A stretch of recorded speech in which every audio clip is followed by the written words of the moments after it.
And here we are with the next unveiling of the college football playoff rankings. Appreciate you being here at the Voice of College Football. My apologies for the false alert earlier tonight because I didn't know about these moronic basketball games that were being played. So anyway, we are accustomed to the 7 o'clock Eastern time unveiling of the college football playoff rankings, but they're playing basketball game tonight, and therefore we've got to have a guessing game as to when the rankings will be revealed. So I believe they've been revealed, although I do not see them online. And I got to say, I gave every intent because I've dealt with this, of course.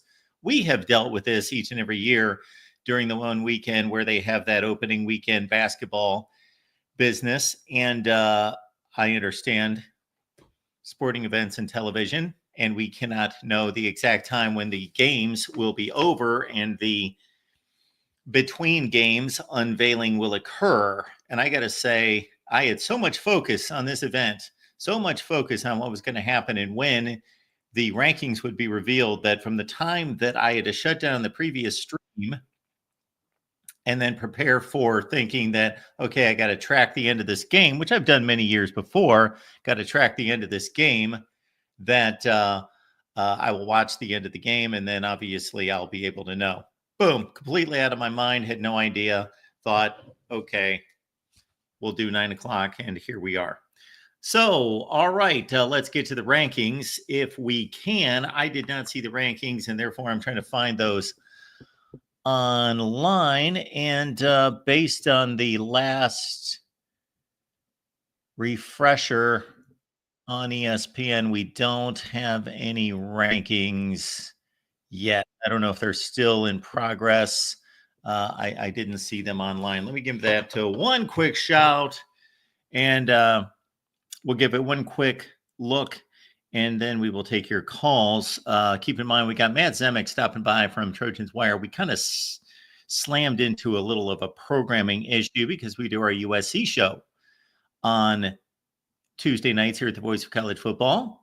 And we were all set to do our USC show, and it dawned on me, these are going to converge because of this basketball situation where I was expecting to have some time between both of them. So we've got Matt Zemek standing by at some point, and as soon as Matt is available, of course, we will give him preference to do the college football playoff rankings portion of this, and then we'll go right into the USC portion of our show as well. Are the rankings still on? Anybody? Let me know if the rankings are still on. Let's see. It does not appear so. It looks like they're in break right this second, and it looks like they're going to the second basketball game, I would appear. So it appears as though yes, I understand the rankings or the library is on here, but I'm not going to run through a full 20 minutes to half hour. So we will rely on you until they post the rankings online, because it appears as though actually that first game must have been pretty quick, because this ranking show, I believe, was supposed to be at approximately 9 o'clock Eastern, but that first game must have slid by pretty fast. All right. Again, we got Matt Zemek standing by from Trojans Wire, and as soon as he gets here, we will cut straight to Matt. But as it stands right now, you are front and center. The real MVP, what's going on? Mark, I posted a link to the rankings in the private chat. Excellent. The college football committee is very quick at posting the rankings. So there's a few things that surprised me about the rankings. And one of them is Indiana and BYU both being moved up significantly. But Indiana, the committee is telling their hands they are not confident in Indiana at all, because they are ranked as the fourth highest Big Ten team at the number 5 seed. And this is telling me, Mark, that the committee has no belief in Indiana. They're a fraudulent team. And if they get blown out by Ohio State, they're just going to completely crater. Because if you're already behind a one-loss team in your own conference, it doesn't set up well. What do you think about that, Mark? Okay, so I can't think too quickly here because I'm just looking at it right now. So Oregon's 1, Ohio State's number 2, Texas moves up to 3, Penn State's at 4. Then we've got Indiana at number 5. Indiana was 8 last week, so they've moved ahead of Miami and some other teams, obviously, that don't Georgia come and to Ole mind Miss. right this second. Georgia and who? Not Ole Miss. Was it BYU? It must have been. No, I think Indiana was 8 and BYU was 9. Who else lost last weekend? So they moved ahead of Georgia and Miami. Regardless, let's get a better look at this.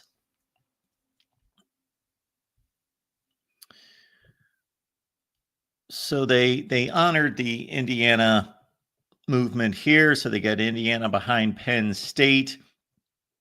So what is the fear here? If Indiana loses to Ohio State, they're going to get crushed by Ohio State, and they're going to fall even further behind because the committee is telling us, hey, we don't believe in Indiana. Indiana is already behind a team they haven't even played yet. And we know Penn State is worse than Ohio State. That's baked into the cake. Well, so hopefully they're not deducing all that based on what you're saying. Hopefully Mark, they're I believe there's evaluating resumes. Well, and Ohio State's got a better resume than Indiana is what they're telling us, and they do. Well, I'm not talking about the Ohio State-Indiana comparison. I'm talking about the Penn State versus Indiana comparison. Penn State, we know, is worse than Ohio State. We do not know for sure Indiana is worse than Ohio State. Yes. So, therefore, why did the committee put Indiana behind Penn State? It's because the committee doesn't value Indiana. Why? Because they are a somewhat fraudulent football team who has played nobody good.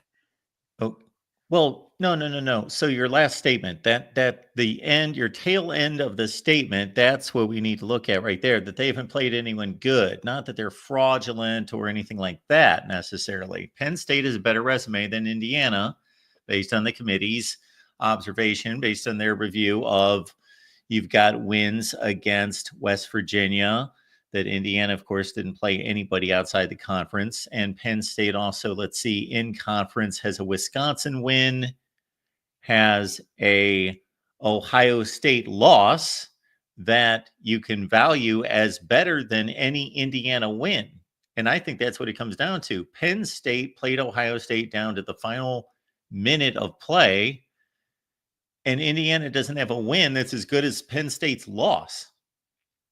Right, I agree with you, and I'm agreeing with everything you're saying. But I'm just saying, what is the committee going to do if Indiana loses by 40 to Ohio State?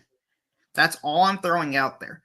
Another thing that I hate about these rankings, Mark, is there's a projection element we can guarantee is in the cake because they have Miami as the 9 seed and the 3 seed in the ACC championship game. So the committee does not have the SMU Mustangs in the playoffs. This tells us for sure the committee believes Miami is going to win the ACC championship game. I do not believe the committee should be projecting who is going to win conferences. I believe they should just take the first team in the standings and put them in and then rank the teams accordingly. But that's clearly not what the committee is doing. So are you telling me that SMU is automatically a higher ranked team in your mind than Miami just because they're higher in the conference standings? No, according to the rules of this format, the 4 ranked conference championships automatically get in. So if this is our format, then you need to put the 4 ranked conference championships 1, 2, 3, and 4. Not rank them 1, 2, 3, and 4, but have them to where SMU is automatically in there. No. Just the top teams. Why? Because we shouldn't project it out. They're not projecting any. No. Just because you're in first place in a conference doesn't mean you have the best resume. No. I'm not saying that. But the goal to get to one of the top 4 spots, 1 through 4, is you have to win your conference. What team in the ACC is most likely to win their conference? It's the SMU Mustangs. That's projection. How's that projection? Shouldn't be into projection. They're into evaluating a current resume. Right. I mean, my thing is, I understand that. But SMU is 5-0 in the ACC. Miami is not 5-0 in the ACC. Therefore, if you're saying we have these automatic qualifying spots and it's based on who wins your conference, who is currently higher ranked. No. I don't believe SMU is a better team than Miami, and I believe Miami should be higher ranked. No, I'm not talking about that necessarily. Here's my thought, Daryl. So you were saying that regardless that every team that is in first place in each conference should be the highest ranked team in that conference, Yes. regardless. That doesn't Yes. mean they've got the best resume. That's correct. But that's not what it's about for the first 4 seats. It's not about No, who's the best resume. they're ranking the teams in the country. They're not making a playoff field. They are ranking the teams in the country with the understanding that they will then be elevated to those positions if they win conference championships. So, Okay. for Well, example, I let's just say that at the end of the season, based on whatever the results are and how impressive these teams are, that Miami is number 6 at the end of the regular season, and SMU's number 13. But obviously, after SMU wins that game, let's say this, that even after SMU wins that game, let's put in a more egregious example. Let's say Miami was undefeated for the entire season, and they went 12-0, and SMU went 8-4. And their resumes weren't comparable, but SMU went, let's say, 7-1 or 6-2 in the conference, and they finished in second place. Therefore, they made it to the ACC championship game. Let's say the committee had Miami ranked number 1 in the country, and SMU was number 22 in the country. Even after the SMU win in the conference championship game, the committee can still rank the loser of the conference championship game ahead of the conference championship game winner, but the rules of the playoff elevate the winner of the conference regardless of where they're ranked. It doesn't matter where they're ranked. Once you win the conference, then you slot to whatever conference seed that you have as a champion. Okay, maybe I'm miscommunicating my point. My point is what I just said. Did that make sense? Oh, it 100% makes Okay. sense. All right. My thing is, because these rankings really don't matter for this week. It's all about what will it currently be, and all this is going to change. My current thing is, yes, SMU should be ranked behind Miami. But if this is a projection of what the playoff field is going to look like, then have at the SMU Mustangs as the 13th seed, but put them in the 3 spot. I think that would be currently a more accurate representation of what the playoff field would look like in this very moment. I still think we're not connecting here. I think we're understanding each other. I believe I get your point, and I'm pretty sure that you get my point, but I still disagree with you because that's fine. But at least you understand the validity of my argument. The rankings are the rankings, regardless of who's in what position in what league, and then the conference championship will take care of that position. I understand that, Mark. Do you understand my perspective of the situation, though? I think not. You're thinking that SMU should just automatically be ranked ahead of Miami. No, not ranked ahead of Miami. Not ranked. I know they're not. But you think that they should just because they're in first place in the ACC. No. Don't even have them ranked ahead of them. Just when they fill out the bracket on ESPN, just have them in the 3 spot. Similar to Boise State. Well, you're going to a bracket that I haven't seen. You're talking about the bracket. We're looking at the rankings. Right. So when ESPN has this massive bracket and how they fill in the teams. Okay. So the visualization of that is SMU's currently on the outside looking in. I got you. You are saying that SMU, so these things can be both exist at the same time, that Miami's a higher ranked team based on their resume, but SMU has a better chance of reaching and therefore winning the ACC championship than Miami. And so you're saying that should be represented in the brackets. This is where the disconnect was, but I didn't hear your translation into a bracket. Okay. Got it. Well, that was my failure to communicate it, not you missing it. You're good. You're good. You may have stated that clearly. I just missed it. But the transition into the bracket, I'm not saying that you're 100% correct, but I certainly get your perspective.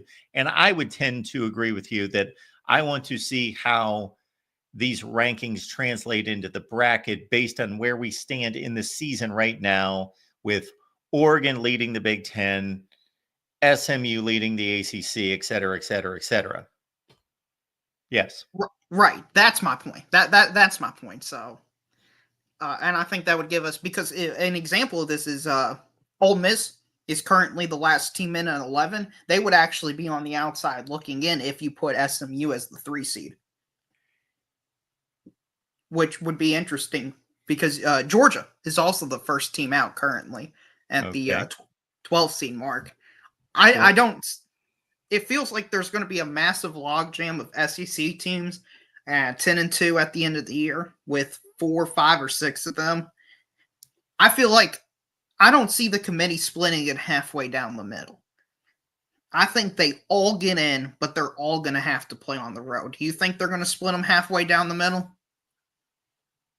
They're going to split who halfway down the middle? Conglomerate of Tennessee, Alabama, Ole Miss, Georgia, maybe even Texas and Texas A&M. No, they need to do their due diligence to separate their resumes. I get it, Mark, but you have a lot more faith in the committee than I do that they're willing to. No, I'm holding them accountable for their role. I'm not saying that there aren't politics involved. I'm not denying that at all, but I'm just telling you this is my expectation that if 6 teams from the SEC tie at 10-2 in regards to a record, that of course they have to occupy the automatic berths. But once they're past that, hey, if the next 6 teams are all SEC teams, or the next 5 or whatever the number, they need to honor that. Or if it's razor close between 3 of them, and then Indiana's sandwiched in there with whatever resume evaluation the committee has, and then these other SEC teams, and it's still razor thin between Ole Miss and Tennessee. I'm trying to select 2 teams in the SEC that didn't play. Ole Miss and Tennessee, that their resumes are razor close, but so is Indiana's. And the committee believes that Tennessee is 9 and Tennessee's 10 and Indiana's 11 and Ole Miss is 12. And Ole Miss, see ya. Even if nobody can distinguish at a first look at a schedule that Ole Miss's resume is a smidge less than Tennessee's. Well, see, I just have less faith in the playoff committee than I guess you do. I understand that's the ideal standard we want to hold them into account to. I just believe in the narratives and path of least resistance is what they'll do. So in that scenario, I'm not disagreeing with you. Yeah. So in that scenario, it'd be, well, Indiana, you played nobody. You lost to the only team that you played that was halfway decent. You're out. That's what I think. So you're telling me that if the committee deems an SEC team to be in a certain position, which again, the best example and the most crucial would be spots 10, 11, 12, because 12 falls off obviously and misses the playoffs because of the group of 5 team, unless we won't even get into Boise State breaking the top 12, that if it's SEC team, and Big Ten, then it's easier to say Big Ten team, you're gone, it being Indiana, versus we got to split hairs between these 2 SEC teams. Correct. Because they have bigger brands and bigger followings. Right. And it's a very easy case to make that Indiana. What's the easy narrative to come out of it? Indiana, look at their schedule. It's currently 100. It's just they're only 10-0 because they've played nobody. If they play anyone of halfway decent talent like Michigan, it'll be a close game, and we don't foresee them winning 3 or 4 games in the playoffs. So goodbye. If you replace the word Indiana with Missouri, I believe the same argument and same result would occur. Yeah. And this game that they just played last weekend is going to come against a Michigan team that's most likely going to finish 6-6. Correct. And that was not impressive. Right. And the reason I think Missouri is a good comparison is if they were 10-0 and they played a game like Oklahoma, where they survived very late in the game, I think they would also be on the outside looking in, even if they went 10-2. It's unfortunate for Indiana, but that's the way it crumbles. Mark, I'm going to ask you about some odd scenarios real quick before I go. Sure. What if BYU loses in the conference championship to Colorado? Would they be in the college football playoff? Well, should they be in, and would they be in? Should they be in based on being one of the 12 best teams in the country? No, they are not anywhere close to the 12 best teams in the country. Will they be in?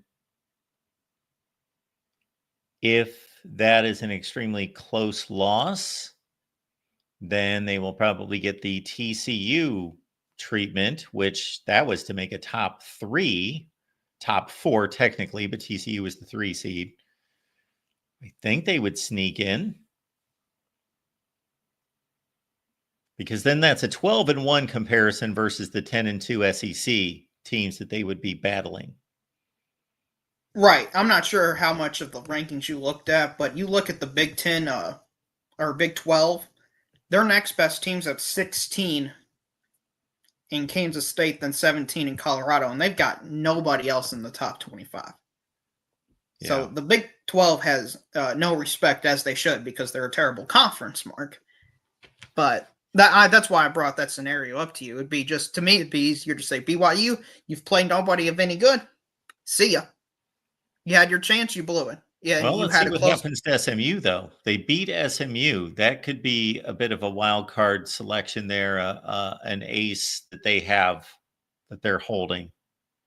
That could be. It could be. It just depends how they perform against Miami in the conference championship game. But, Mark? Oh, I think we lost him. DeReal, appreciate you being here. Let's keep it moving here at the Voice of College Football. We got Anthony on the line. Hey, Mark, how are you? I am doing just fine, Anthony. As we bring you in, we've also got Matt Zemek from Trojans Wire. So, Anthony, please ask your question, and we certainly want to honor your time, but then we're going to move on to Matt. Okay. Rankings. For me, this is what scares me with this.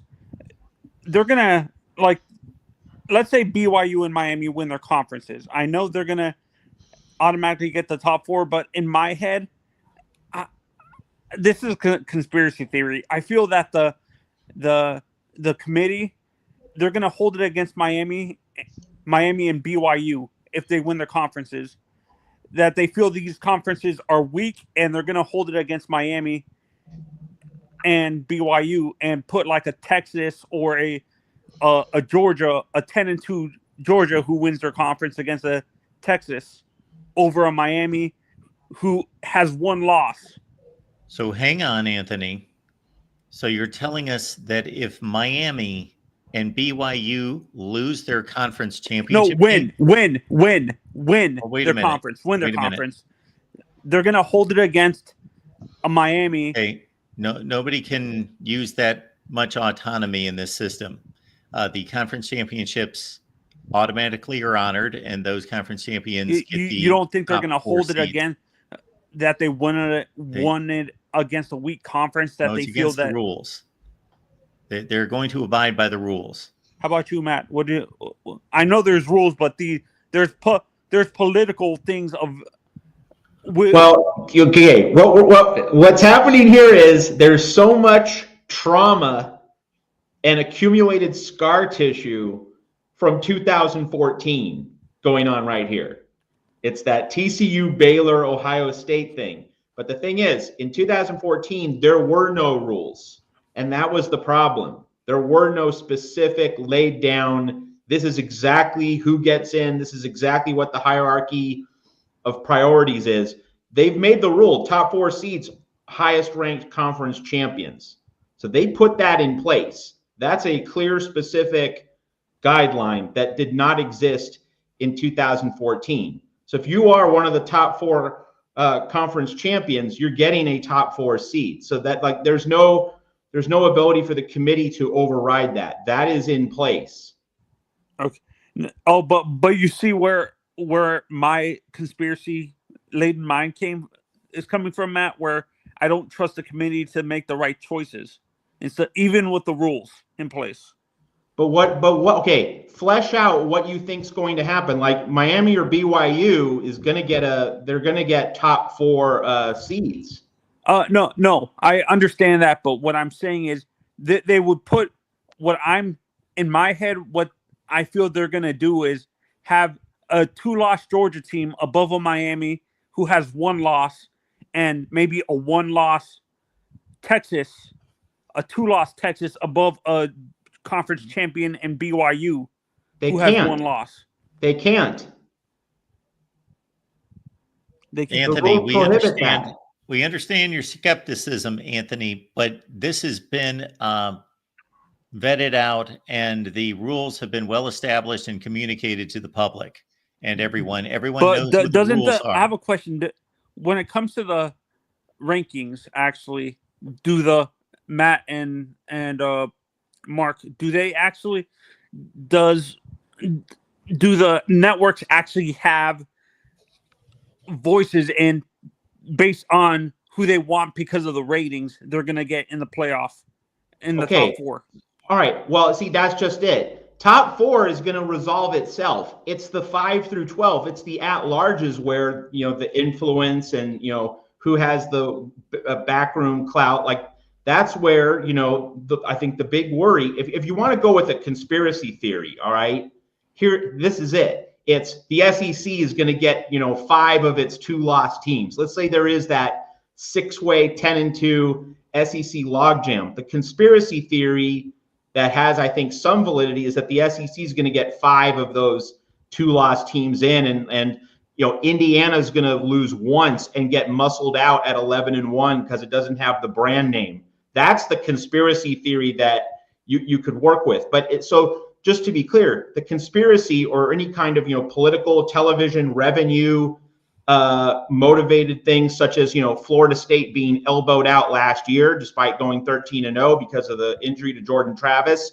that kind of stuff, it's not going to apply to the top 4 because you have a locked-in rule. It's going to happen for the at-larges lower in the bracket. And if you wanted to just go with not so much a conspiracy theory, but like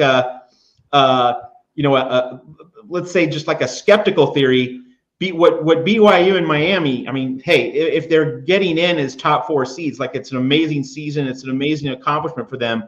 The kind of the not necessarily a conspiracy theory, but like the committee wants to punish them. It would be the committee gives BYU and Miami the hardest possible 6 seed for the 3 and the hardest possible 5 seed for the 4. That would be kind of the thing that you could ride with. But really, it's not going to be rigged in the top 4. It's going to be rigged in the 5 through 12 and lower in the bracket. Yeah, and this is another a scenario that Roe didn't bring up. Let's say hypothetically, I don't think it happens. Let's say hypothetically, Miami and the ACC championship game ends in a tie, which I don't think happens. What happens then? Hypothetically, if that happens, like if the game goes through and it finishes in a tie, who gets that spot? There's overtime. Anthony. No. I'm saying, is there? I thought there's sudden death overtime now in college football where it's not continuous anymore. You're a great caller and viewer of the show, but I haven't heard from you in a long time, and so let's bring you back up to date. See, you shouldn't have taken time off of the Voice of College Football here. So we got to catch you back up to speed. It's funny. I've been spending time with my niece. That's what it is. Well, that's time well spent. So I don't want to take you away from your niece. But ever since 1997, we have had no ties in college football. So it's been quite some time. 1997, they did away with ties. We have overtime. They will play forever until there is a so it's not like sudden death with the NFL where yes. Let's not waste any more time talking about tie. Thank you so much. There will be a winner of every game. Okay, thank you so much. Anything else, Anthony? No, thank you. All right, have a good night. It's the Rip Van Winkle hour here at the Voice of College Football.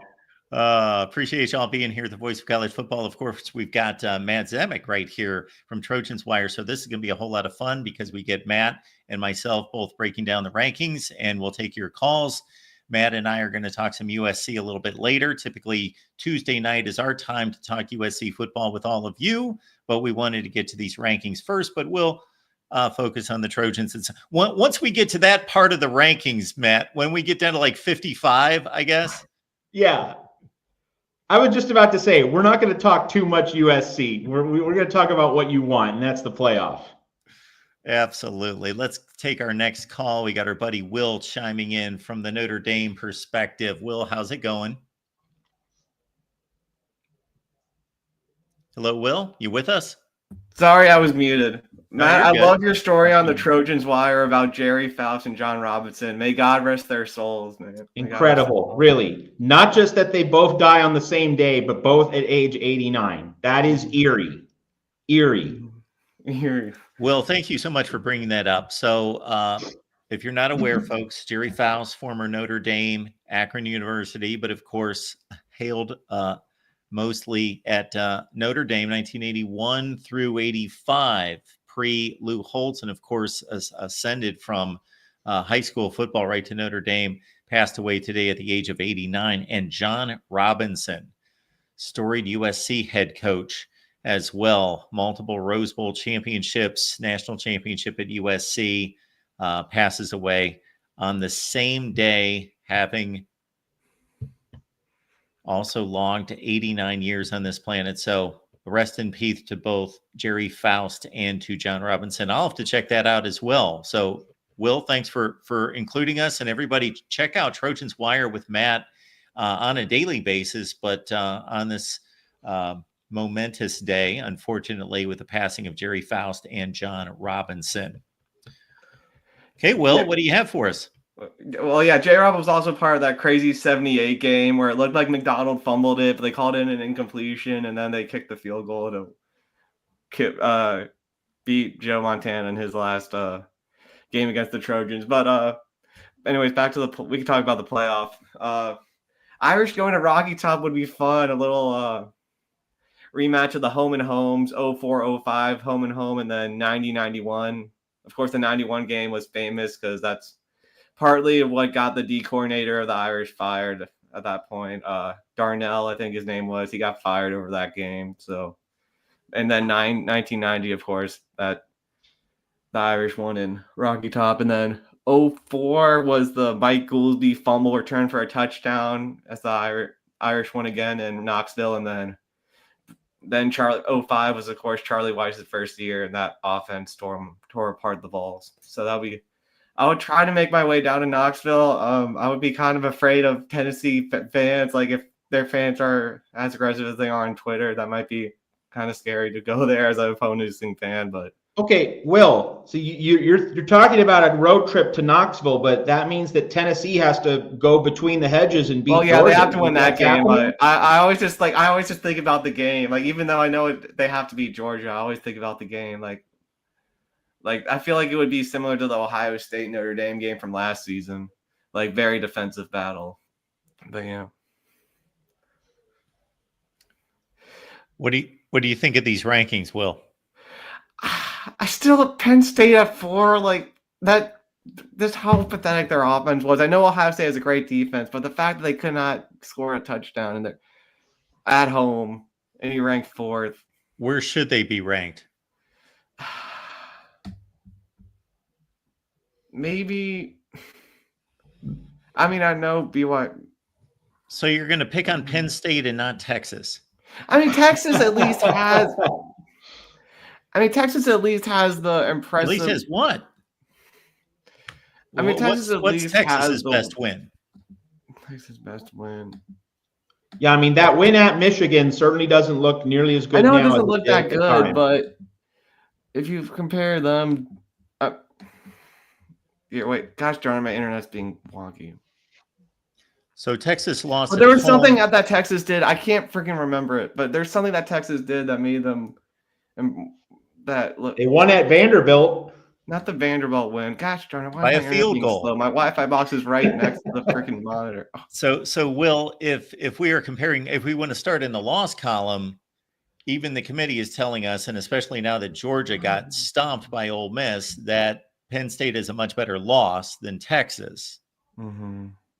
It's a closer loss, and it's to a supposedly, based on the rankings, a better team. So if we start there, Penn State's got a better loss than Texas.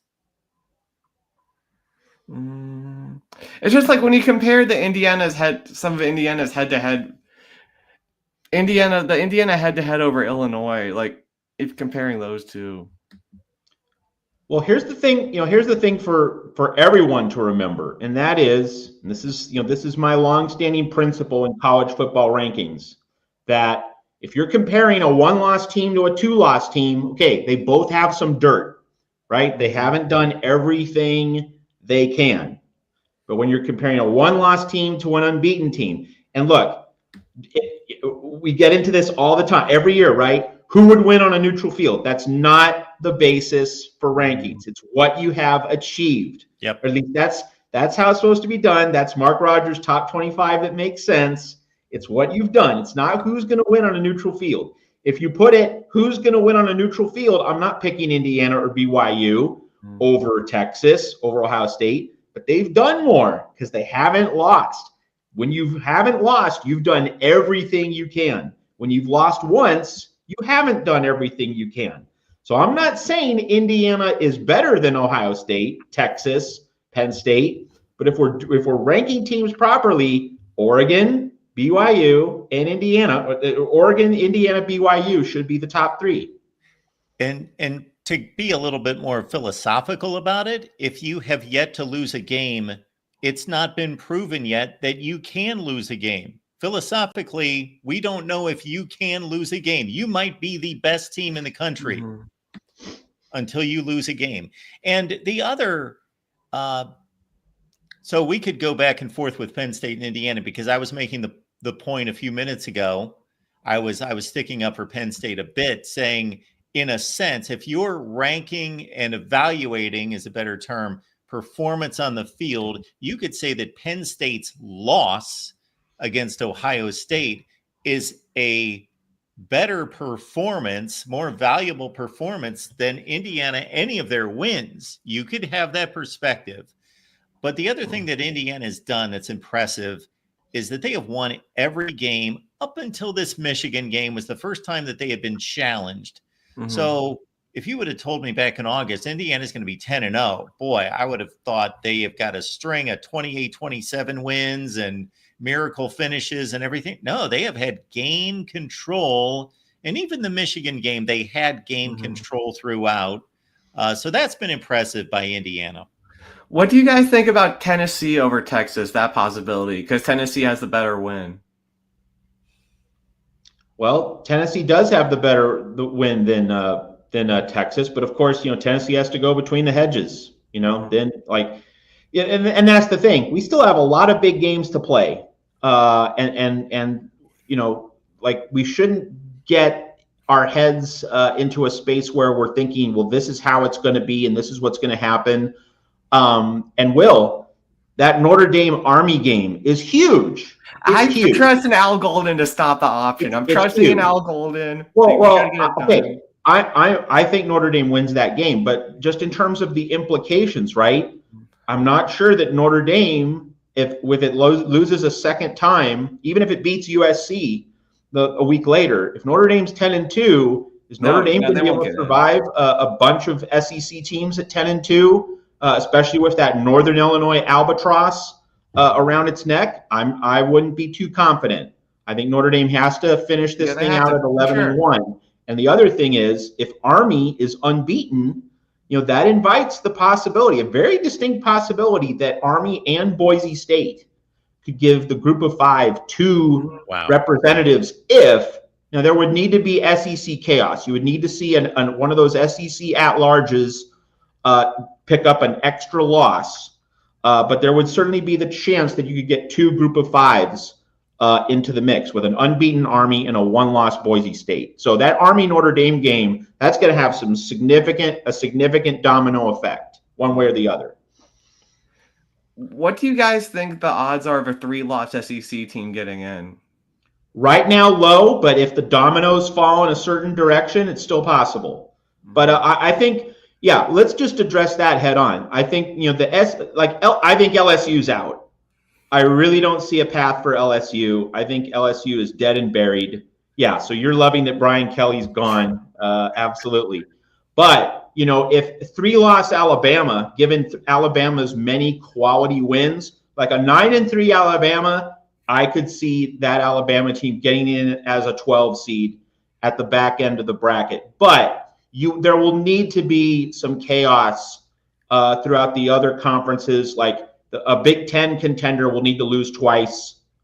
There will need to be an extra stumble there. I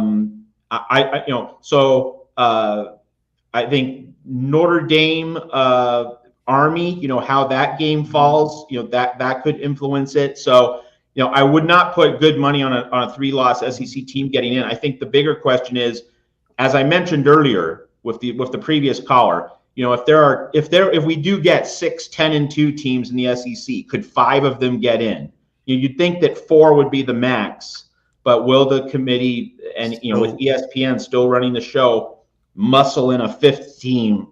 That's the nightmare scenario, I think, for most college football fans across the country. So it's less about a 3-loss SEC team; it's more about 5 2-loss SEC teams getting in. So Matt, you're telling us that you could, not that you're predicting it or even think it's likely, but Alabama would be the choice at 3 losses. They would be losing a third game to either Oklahoma or Auburn. Well, that certainly wouldn't look good, but I'm just saying that if you were to imagine a 3-loss SEC team, it would be Alabama because of the quality wins. You know who I think it might be? Texas A&M.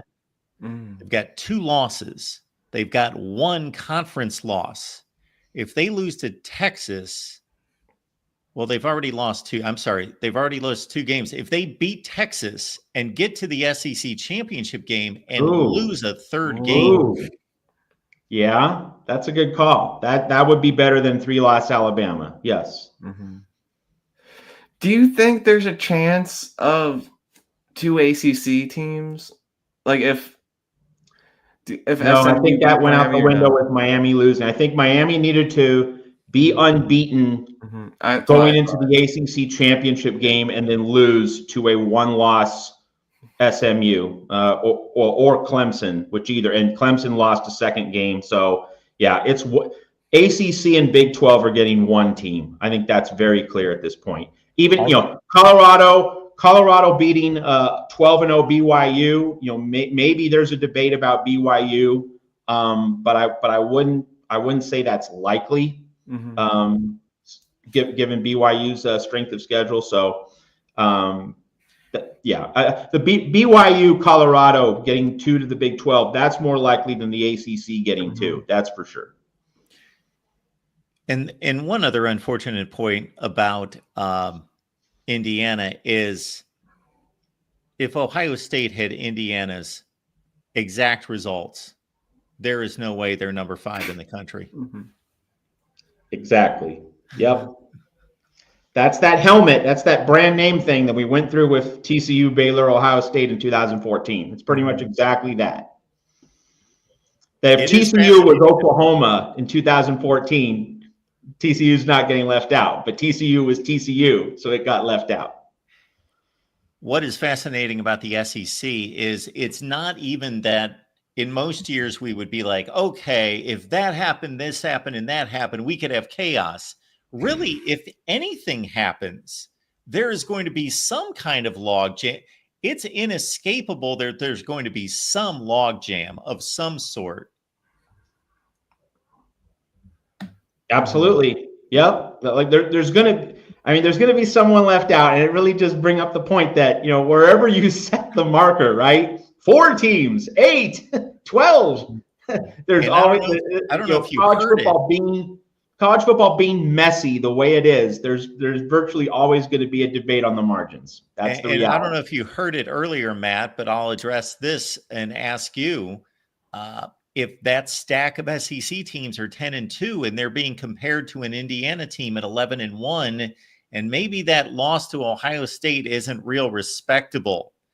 If they go into Columbus and it's 45-14, I would not be shocked if Indiana gets left out. That's what people were saying, a lot of people were saying online after they saw Heather Dinich talk about it, and it just sounded like Indiana would get left out the way she was talking about it. And let's briefly take a detour. I know we're focused on the playoff, and we should be, but let's also spare a thought for Washington State in all this. This. What if they were in the Big 12? Washington State Washington State is on track to be 11-1, and we're not talking about them at all. Nowhere near the conversation. Yeah, 8-1. They could be 11-1, and because they're in a non-conference basically, and they play on the CW. So it's no different from the Pac-12 when Wazoo had some double-digit win teams, and they would get shoved out of the New Year's Six in favor of a bigger brand name. So spare a thought for Washington State. And I might add, it would be really cool. It would be really, really cool if we had the old Rose Bowl, traditional Rose Bowl, and we could have Washington State and Indiana play in Pasadena. Man, that would be special. I would love that. Now, see, if Wazoo had a better loss against Boise State, they lost by 3 touchdowns. Yeah. Now, looking at the bottom of this, I know you've ruled out LSU, but obviously that third loss, or the first of 3 losses, was outside the conference against USC. They are also in play. Now, I haven't done the computations yet. I'll produce a video, hopefully get to it this week, this SEC mess. They, like everybody else not named Texas and Texas A&M, have 2 losses in the conference. So does Missouri. I'm getting them not necessarily to the playoff, but I'm getting them to an SEC championship game. They're not completely out of it. So I guess to that extent, that would be the path. But it's really hard. The problem for LSU is it has to climb over not 1 or 2 teams. It has to climb over several teams. Mm-hmm. Yeah, and Missouri's schedule is not favorable from a strength of schedule standpoint. Mm-hmm. And their losses are terrible. They got completely steamrolled by Bama and Texas A&M. Drew Pine to the rescue against the Sooners. That was funny. Very good. Anything else, Will? No, I mean, one more thing. I guess Tulane would need a lot of chaos, but they could get in as the group of 5. But on the subject of Tulane, I just gotta say, like, you hire Willie Fritz, he gets a bigger job, and you nail the replacement with Sumrall. Just so impressive that a program of that stature is able to nail consecutive coaching hires. That's how you keep the ship going. mm-hmm. Appreciate you being here, Will. Thanks, guys. Good night. Thank you. So before we take our next call, and again, Matt Zemek, Trojans Wire, get on over to Trojans Wire, check out Matt's work. And again, a historic day in a sad sense today with John Robinson and Jerry Faust passing on. Let's catch this super chat coming in from Jim. Jim, thank you so much for the contribution. What if a conference has 1 less game in conference? And of course, that would be the ACC and the SEC with 8 conference games played. Does that help or hinder long term? I'll say something quickly about that, Matt, then you can take it. It's simply about resume. Therefore, if you played 8 conference games, but you played difficult non-conference games, obviously that is going to supplement your conference schedule. So it's all about what the complete resume is. Indiana, they've captured a lot of this talk. They scheduled no one outside the conference. FIU, Charlotte, I forget the other game, probably a MAC team. Awful non-conference scheduling by Indiana. I kind of think that they weren't necessarily contemplating a playoff run when they were putting together their 2024 non-conference schedule. They were just trying to get to a bowl game, what they were thinking. So Matt, what are your thoughts about the conference disparity? Well, Jim, good question. And I think that, different schools have different scheduling philosophies for the non-conference. And if you load up on cupcakes, then having 1 less cupcake and 1 more conference game, that's a really positive difference in terms of strength of schedule. If you're a school that tries to schedule like a really tough non-con game and a medium non-con game and 1 cupcake, then you'd probably wouldn't mind playing only 8 conference games because you try to set a standard in your non-conference scheduling philosophy of playing decent teams and one really good team.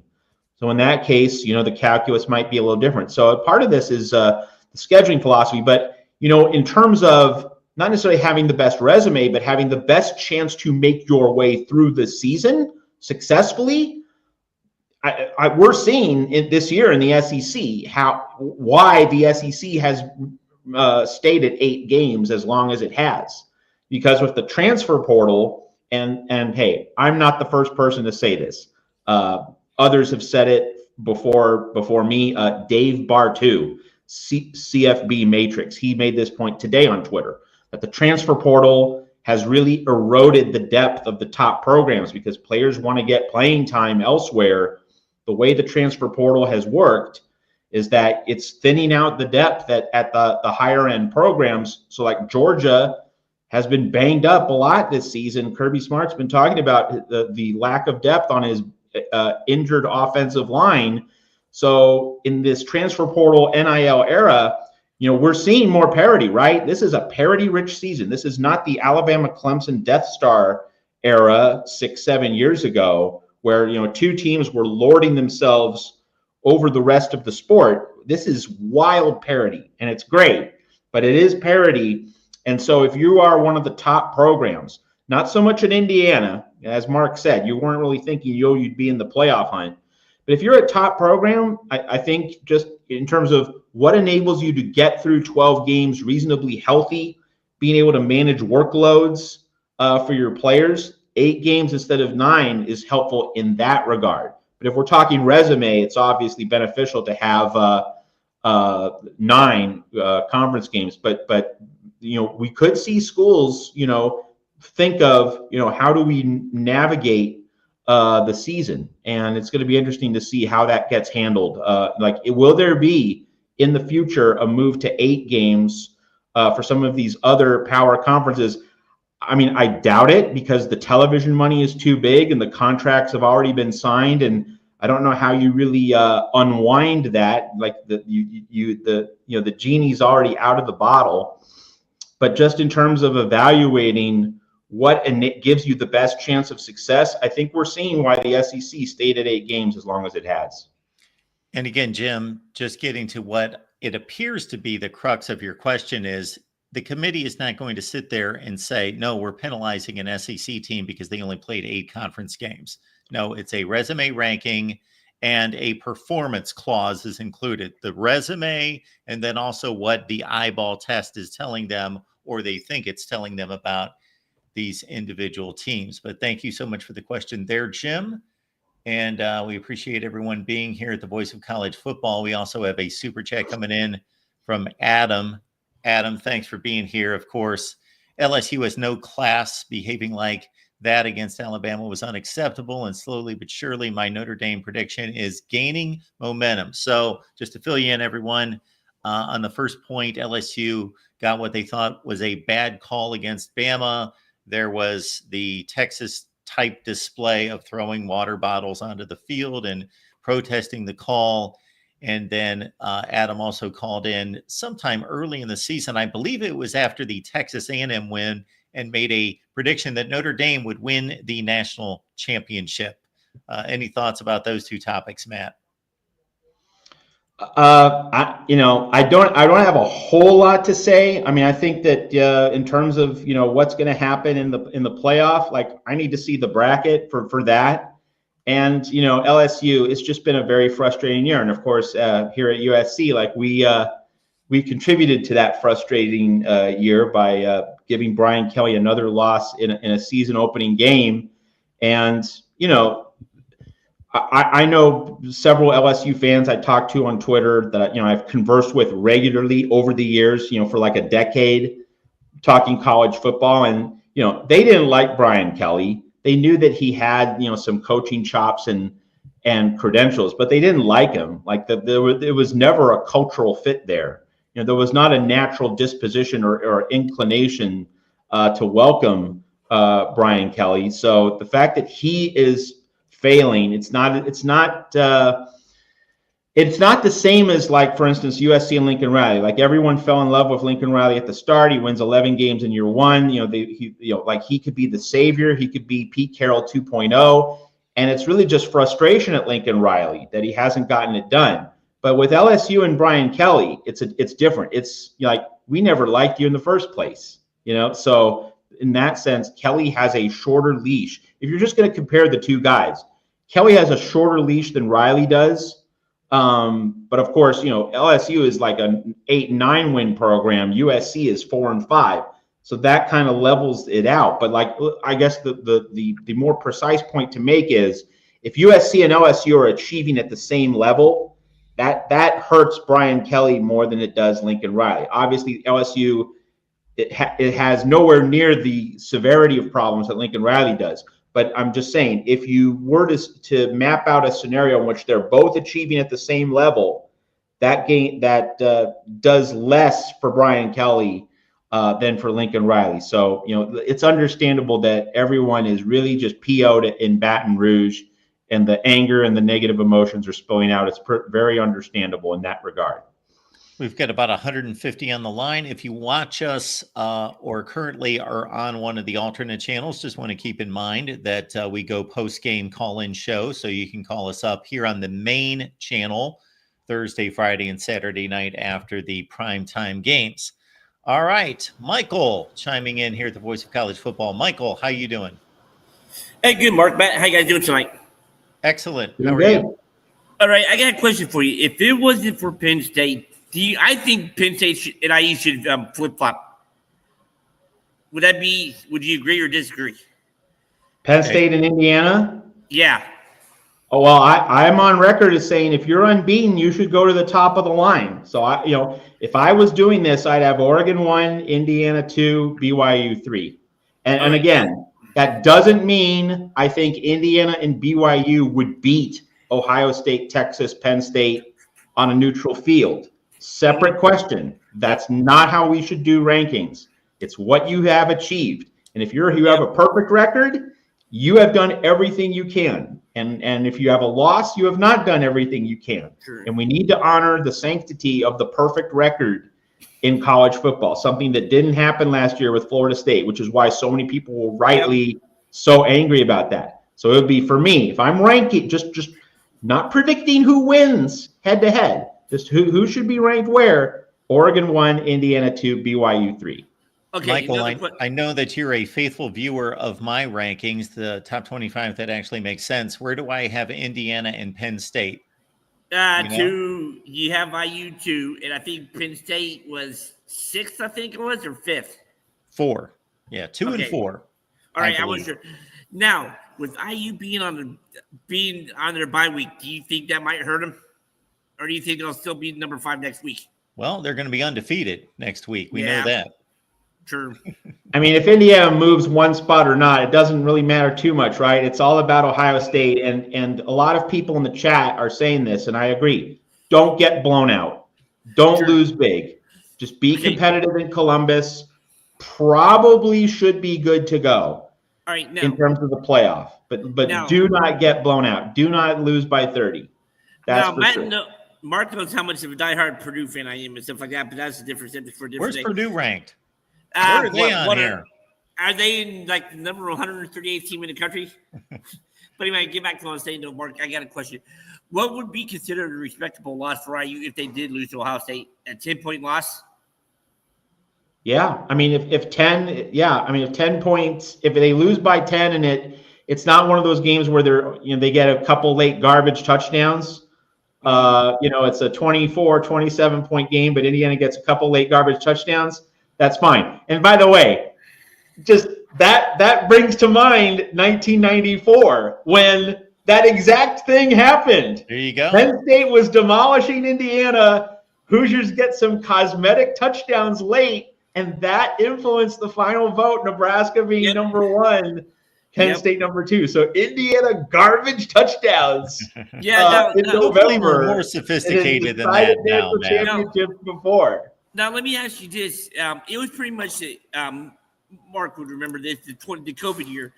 IU was, pretty much it was like a 42-7 most of the game for Ohio State, and Penix had a fourth quarter fury, but they fell short 42-35. If I'm not mistaken, did that hurt Ohio State somewhat that year? Well, they went to the national championship game. In terms of the rankings, I don't remember what the rankings did the next week. They were safely, and that was such a strange year, obviously, for a zillion reasons, but that Ohio State and teams in the Big Ten and the Pac-12 played so few games compared to everyone else. Basically, the committee just knew that Ohio State was at a certain level, and they were like 4-0, and they just ranked them. You know, it's such a difficult ranking process that year. I don't remember how that game impacted Ohio State exactly, because Indiana by that time had gained some respect, being undefeated. Now I think there's like 6 teams in the SEC's 2-loss teams right now. Is it 6, 7, whatever? I'll count while you're asking your question. Question is, Georgia loses, Bama loses, Ole Miss loses. Is that going to start this weekend? Going to start eliminating some of those teams that they lose this weekend? Is being 3-loss teams? You're counting on a lot of upsets there. I wouldn't say they get eliminated, but obviously they go to the back of the line. Let's just put it that way. And it definitely smooths the path for 11-1 Indiana, assuming Indiana does lose to Ohio State. Yep. So like that, it would matter. Let's put it this way: it would matter. It might not matter for every team, but it would certainly matter for some teams. That's for sure. All right, last question before I let you go, because I know you got to get going, Matt. Thanks for taking my time. IU shucks the world and smokes Ohio State. Could you see them leapfrogging, going all the way to number 1? If Indiana beats Ohio State, Indiana would you'd have unbeaten Indiana and unbeaten Oregon in the Big Ten title game, 1 versus 2. Yeah, but I mean, like with what IU's been doing this year, was really, except for last week when it was a tight game and stuff like that. I mean, they say they beat Ohio State by like 30 points. In the next poll, do you think that might be enough to leapfrog them over Oregon? If Oregon, I can't remember who Oregon got this week. Well, it doesn't really matter because you'd have Indiana versus Oregon in the Big Ten title game. So whether Indiana's 1 and Oregon's 2, or Oregon's 1 and Indiana's 2, you're having the top 2 teams in the Big Ten title game. True. Last thing. Oregon and IU plays. IU beats Oregon and stuff like that. IU could be the number 1, obviously, unless BYU smokes Colorado. If Indiana goes 13-0 and beats Ohio State and Oregon on the way, yes. Now, not a soul on this planet's going to predict that, but if it happens, yes, of course. Sure. Like you can't arrive at any other conclusion. True, and imagine what Lucas Oil Stadium would be like if it was IU and Oregon for the Big Ten championship. That would be a pro IU crowd. Well, Lucas Oil with Indiana there would just be an absolutely incredible story and scene. Yep. All right. Guys, thanks for taking my time, man. I appreciate it. Have a great show. Thank you, Michael. Thank you. See ya.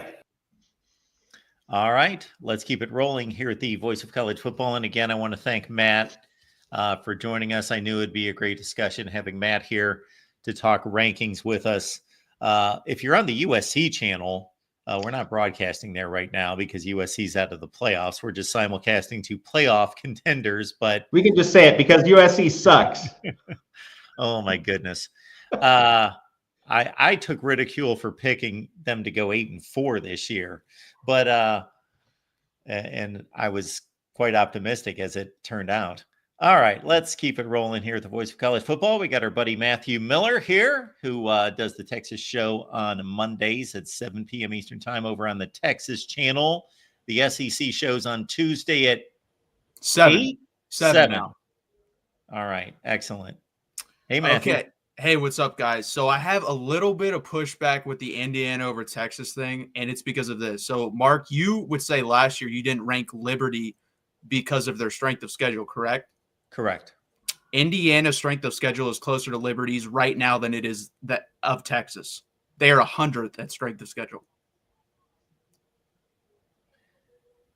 Okay. Of course, you're taking the Texas side on this. We get it. By the way, no, but that's the thing. I'm being logical about this. Look BYU should Texas has done this year. BYU should be ranked ahead of us. I completely Texas agree got with that. smoked by a Georgia team that has looked vulnerable the entire season and then got just crashed and burned against Ole Miss. Like, if we look at Georgia through objective perspective, are they a top 15 team in the country? Something in that range? They're not Georgia 2021, 22. Like, I think we're a bit skewed on Georgia, and Texas got manhandled I at agree. home against Georgia. They beat Vandy by a field goal in a very competitive game. Their best win, Texas's best win, is Michigan. No, Is that the best I would say win? I think Vanderbilt's better than Michigan. Vanderbilt's the best win. A 3-point win against Vanderbilt. But again, logically speaking, why didn't you have Liberty ranked higher last year then? Because they played no Neither has Indiana. Power 5 games. Okay, Indiana's Liberty best played- win is 5-4 and SMU played Nebraska. 2.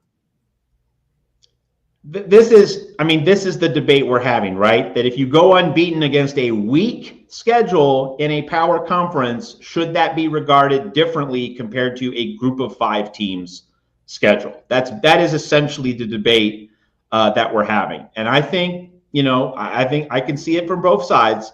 I would say that, if you are playing power conference opposition, if you're playing, look, no one's saying Michigan State's good, okay? No one's saying that Illinois, Nebraska, Maryland are good, but you are playing those teams every week as opposed to playing the teams that Liberty played most weeks. You are asked to go up against a caliber of athlete week in, week out, which is better, and it takes more from your team. I think there should be some benefit of the doubt given to the power conference team for that reason. You're not playing cupcakes every week. You're playing mediocre Big Ten teams every week. Again, not a huge gulf. We're not talking about a dramatic difference, but there should be some lean. There should be some credit given for doing what you do in a power conference. The question is how much, right? How much weight of emphasis? Okay, before I address that, somebody's jumping in the chat as me. Do not do that again. If I find out, that's happened in the past. So do not make stupid comments in my name, whoever has access to it. All right. So the comment I'll make back to that, Matthew, is that we're not talking about a daunting Texas schedule. If Texas had a better loss against Georgia, meaning they were competitive, or Georgia was Georgia that we expected, or Texas had a really good win, like their wins, what's their best win? Vanderbilt, and their second best win is? I would honestly at this point say Louisiana Monroe because they only have 1 loss, I believe, 1 or 2. Okay. No, I'm not saying Texas has a hard schedule, but compared to Indiana, it is harder. They have 55th. Indiana's 100th. BYU, by the way, I completely agree. BYU should be ranked ahead of Texas. Better strength of schedule, better strength of record, and undefeated. Absolutely, they should be ranked ahead of Texas. I do not understand that. And let me make it clear that while I disagree with you, I don't think your argument's ridiculous. I think it's a legitimate argument. So it's not like you're ridiculous, get out of here. Not at all. I think it's a legitimate argument. Okay, and this is the craziest thing. So, Matt, you said, and I didn't know this till today, Matt Moscona, who's a friend of the program, he does a good job, laid out this scenario about LSU can still make the SEC championship game, and it's not crazy. If Arkansas or Texas loses before that Texas plays A&M, or if they lose to A&M, and Tennessee Georgia beats Tennessee this weekend, LSU gets in on tiebreakers. Because it caused a 7-team tie and they would win that. Oh, wow. That's not crazy. That's probably going to happen. That is wild. One more time. LSU sweeps. Correct. And then either, I believe, Missouri has to lose, Arkansas either has to beat Texas or Missouri. They don't have to beat both. They have to beat one of the two. And then Georgia has to beat Tennessee. That is it. Yeah, Arkansas or Missouri, like that. That's probably going to happen. And then the committee is comparing resumes from SEC 10-2 teams, and just like their eyes are crossing. Yeah, and that's why Okay, my cool. argument, like, we need to go to, and you've talked about this, and I completely agree. We need a commissioner to balance out these schedules, one, and then either to get all these conferences to 9 or even 10 conference games, so this does not happen. Because the reason this is happening is because the SEC has 8 conference games. If they played more, it's less likely to happen. Absolutely. I posted a video before last week's games, and I thought, with all these teams, oh, they're going to have tons of games against each other. And I went through the schedule and I listed there were 4 games left against all those teams. And I'm like, they're not even playing each other. Yeah, it's crazy. And you know what? Crazy. And just before Matt, you get in, I just want to say this is part of the parity that we're seeing in college football this year. Because the big conferences, we're thinking, oh, more big matchups, more showcases. But with the 18-team, 16-team super conference, mega conference, what it actually means is there's more chances to hide from the elite opponents in your conference, that you can't play all the big dogs. And that has been a main driver of parity. It hasn't created less, it's created more. We have to be clear about that. Yeah, and that's a question too. I know the Cover 3 guys, I listen to them quite a bit, and they were talking about, is it truly Georgia is a lot worse than they have been, or are they playing a much harder schedule? Because look, their schedule's really damn hard this year, especially compared to last year. I think it's a combination of both. Another thing too, which is crazy, and this was brought up today too, another podcast I listened to, Clemson could go 10-2 and win the ACC. Georgia could go 10-2 in the SEC, and Clemson, because they win the ACC, would get in over Georgia when Georgia absolutely dog walked them the first week. I hate automatic qualifiers. I would say though that 10-2 Georgia's getting in. If Georgia wins out, I don't see Georgia getting left out. Most likely, but even though that they have to fight their way in, when Clemson just, they obviously fought their way in, but they get that automatic qualifier. I'm just against automatic qualifiers at this point. Like with the conferences, that's the reason we have conferences. And Clemson would also be 11-2. Okay, 11-2. But in the ACC compared to the SEC, I think that's a pretty big difference, especially schedule-wise, with the Georgia schedule and then the Clemson schedule. I don't disagree. Yeah. But you know what? This is why we have 12 teams. And we can debate the merits of 12 teams on a lot of different levels, but the one way in which 12 teams makes sense is that you honor conference championships, but there's room for 8 other teams. Or actually, group of 5, that group of 5 champion is winning its own conference. So really, you have space for 7 non-champions of conferences to get into the field. So, in many ways that actually is an item in favor of your point, Matt, that you're allowing teams to not win a conference. If you get the short straw in the schedule lottery, as Georgia has, as other teams have, you still get in. So that's a positive thing for the 12-team format. Would you guys be in favor of what? Would you rather have a 9-team for every conference or 10-team conference schedule? 9. I'm at 9.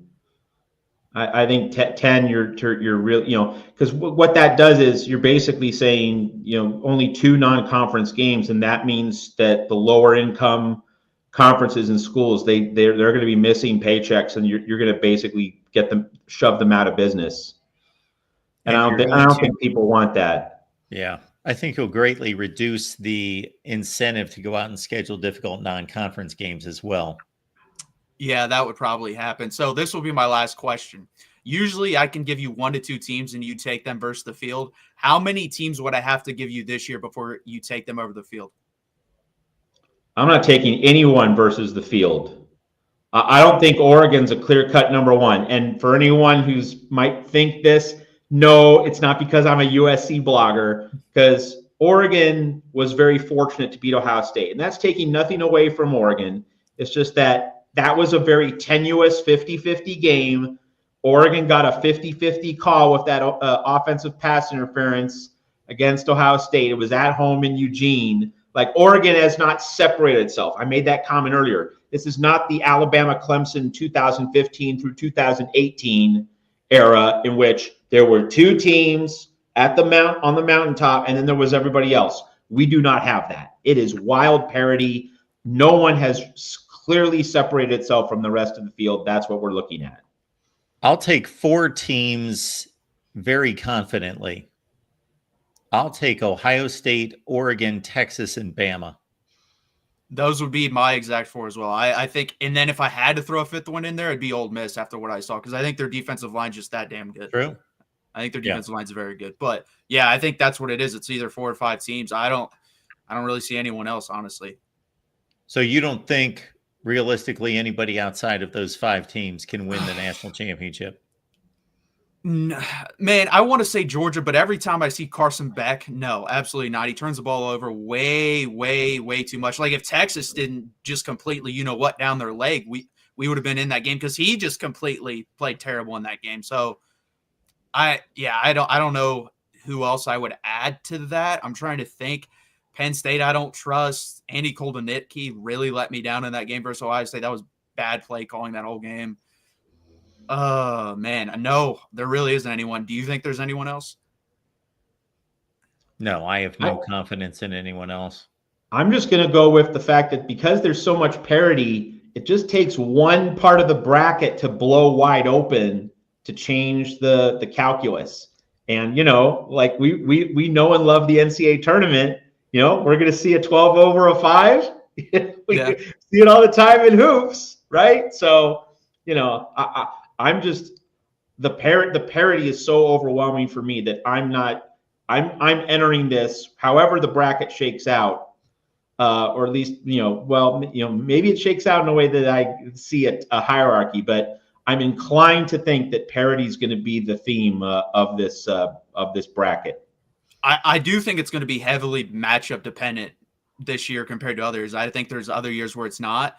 And I think this year definitely is. And there's a team that's not going to make it. I'm going to get hate for this. I'll say it, and then I'll let you guys go. I'm really happy South Carolina has 3 losses, because that defense, no way in hell I want to play them. Do not want to play them. Thank you for screwing them, SEC versus LSU. Thank you. Don't play them. Shane Beamer also coached horrendously at the end of that LSU game. Yeah, he did. True. Yeah. It was a great game. It was a fun game to watch, but for South Carolina fans, they must be just going crazy over that game. But that's a great call, because few people consider South Carolina, but they've played every game airtight outside of Ole Miss. Yeah. But thank you guys for having me. Thanks, Matthew. Appreciate Thank it. you. See ya. Again, folks, the Texas show with Matthew and also the SEC show, those are Mondays and Tuesday nights. We've got Minnesota Dave dropping by. Hey, how's it going? We're doing just fine. How are you, Minnesota Dave? I'm doing better now. I have a little bit of a health issue, but I can't really talk about it. Sorry to hear that. Yeah. But what I was going to say was, let's go all the way to the bottom here. We got the Army and Tulane basically right next to each other. And I'm looking at this and thinking, if Tulane wins out, like if they have Navy coming up, and then they play on Thanksgiving against Memphis, which is going to be a tough game for them too. If they win those games, and if Army, let's say, loses to Notre Dame but wins their game against UTEP or one of the Texas, the smaller school. I keep on forgetting who they are.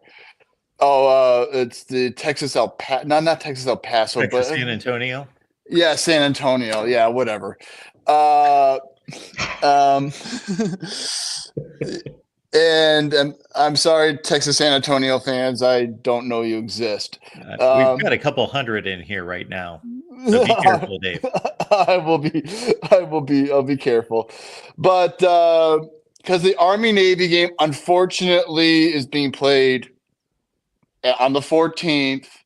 And I don't know if they're going to count it or not. And we kind of talked about it last time. I don't think they will, because they're already going to have their college football playoffs already made out for it, because it's right after the championship games.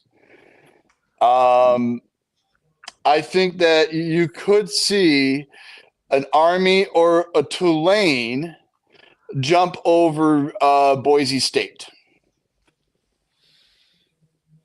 Even if Boise State goes undefeated the rest of the way, I just think. I don't think there's enough meat on the bone for 2-loss Tulane to jump over 12-1 Boise State if we get to that. Not enough meat on the bone. Yeah. Okay. Well, what Needed to beat Kansas State, quite frankly. Well, what if Army ends up shocking everybody and beats Notre Dame? Well, unbeaten Army is in front of Boise State, right? Yeah, they should be. Yeah. But obviously, the committee's waiting to see what happens against Notre Dame. That's why Army's not ranked very highly, but that'll change if Army beats Notre Dame. Tulane's just in an unfortunate spot. Tulane would need Boise State and Army to lose. That's what Tulane needs. Sorry about that. Because Tulane, 2-loss Tulane versus 2-loss Boise State, very different story.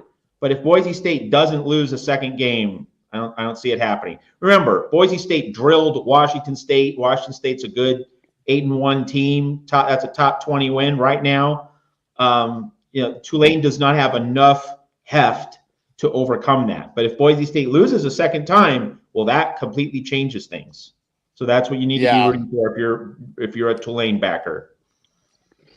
Okay, and basically, yeah, that's basically it for me. I just wanted to talk about the bottom teams because everyone's going to talk about the top. Well, I just have to say, you're Minnesota Dave and you're talking about Tulane. So you probably know that Bernie Bierman is an icon at both Tulane and Minnesota. Yep. There you go. You're on top of it. All right. I will talk to you guys later. Thanks for calling, Dave. Okay. Bye-bye. All right. Appreciate Minnesota Dave. And we will keep up the rankings discussion. We've got our buddy Adam stopping by. Of course, you can catch Adam on the Rutgers channel, folks. Adam, how you doing tonight? Hey, Mark. How are you? Thanks for having me on. How you doing, Matt? Hey, you rode the boat against Minnesota. Congratulations. Thank you very much. Finally, a win after 4 straight losses. So I'll be quick. These rankings make me wonder, Mark, who is deciding this? Is it a bunch of academics? Is it a bunch of mid-level bureaucrats? And why aren't you on the committee? Because this is ridiculous. And I'm going to tell you, I'm going to explain. Adam, you know that Mark is anti-establishment. He's not going to be allowed into the club. Well, I'll tell you, Mark, you should be, because this is. I'll tell you what. There is no justification whatsoever for BYU to be above Alabama, Ole Miss. And why is Penn State fourth? Penn State, same old Penn State in Unhappy Valley. You have no offense and a defense that's going to get worn down because the offense just can't score. You saw that against Ohio State. They have no business being number 4. And quite frankly, and I know people are going to disagree, I think Oregon's finished. They should not be at number 1. They were struggling in the first half against Michigan State. They beat Ohio State by 1 second, and they should have lost that game. Okay? And you know what? I haven't seen them beat any team with a winning record on the road. Okay, Adam, what's your top 5? I wrote them down. You want me to give you the 12 or the 5, depending on your tolerance level. Number 1, Ohio State. Number 2, Texas. Number 3, Oregon. Number 4, Ole Miss. Number 5, Alabama. Number 6, Tennessee. Number 7, Miami. Number 8, Indiana. Number 9, Penn State. Number 10, Notre Dame. Number 11, South Carolina. Number 12, Georgia. And the reason I put South Carolina in is because right now they're one of the 12 best teams. I don't care if they have 3 losses. BYU, if you play, yeah, that's the point. You do not care how many losses teams have. That's because I care about who the best teams are. And when you focus solely on wins and losses without taking into account schedule disparity and a lot of other nuance, you get BYU ranked 6 and Penn State 4. It's ridiculous. I'm appalled. Mark, what do you have to say about this? I'm serious. Very upsetting. My blood pressure is going up because of this. Before Mark starts in, I'm just going to say, Adam, you are ranking teams according to what would the Vegas line be and who would be favored on a neutral field, right? Like that's how you're ranking these teams. Well, that might be the implication. I'm ranking them based upon my own subjective look at these teams. And there's no possible way after the Utah game you could say BYU should be above Alabama. I mean, I don't understand what's going on here. This is not professional. And you know what? If we're going to have a credible college football playoff, then we should be looking at who the best teams are. BYU would not be undefeated if they were in the SEC. Okay? And I'm sorry, when you look at the records, you get rankings like this. Indiana's too high, BYU's too high, Penn State's too high. I don't know what to say, guys. I mean, unless you have the courage, and I'm not talking about you guys, unless people have the courage to say, look, these are what the rankings are based on what we think are the best teams, then you're just playing the same games you did in the 14 playoff, and I don't see what the difference is by making it a 12-team playoff. I'm done with my rant. Thank you for listening to me.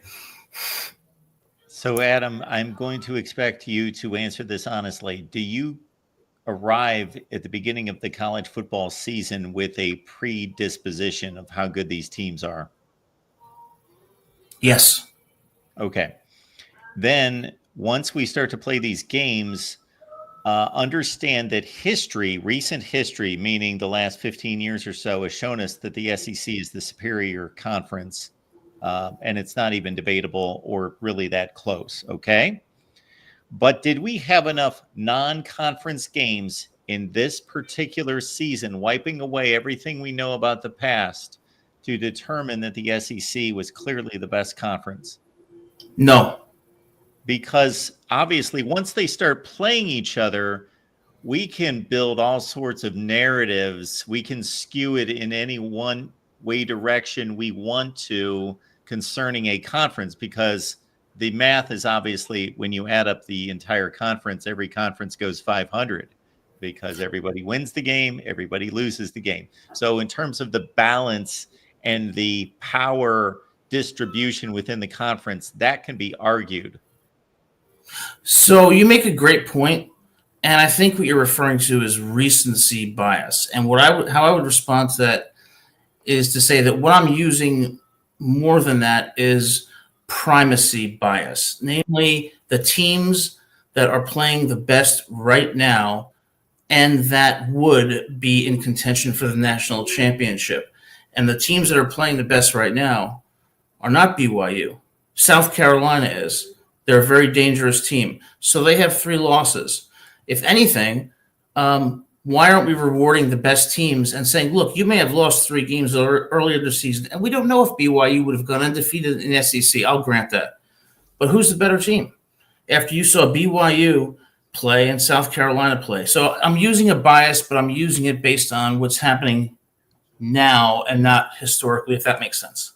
So it also sounds like you were not evaluating the complete resume 1 through 12 data points equally. You are trying to build momentum, much like the NCAA selection committee does in basketball, to say, okay, what was the last 10 games? How did that look? Are we selecting the hottest teams, not the teams that perform the best over the course of the entire season? And I'm not saying that's wrong. I'm just clarifying.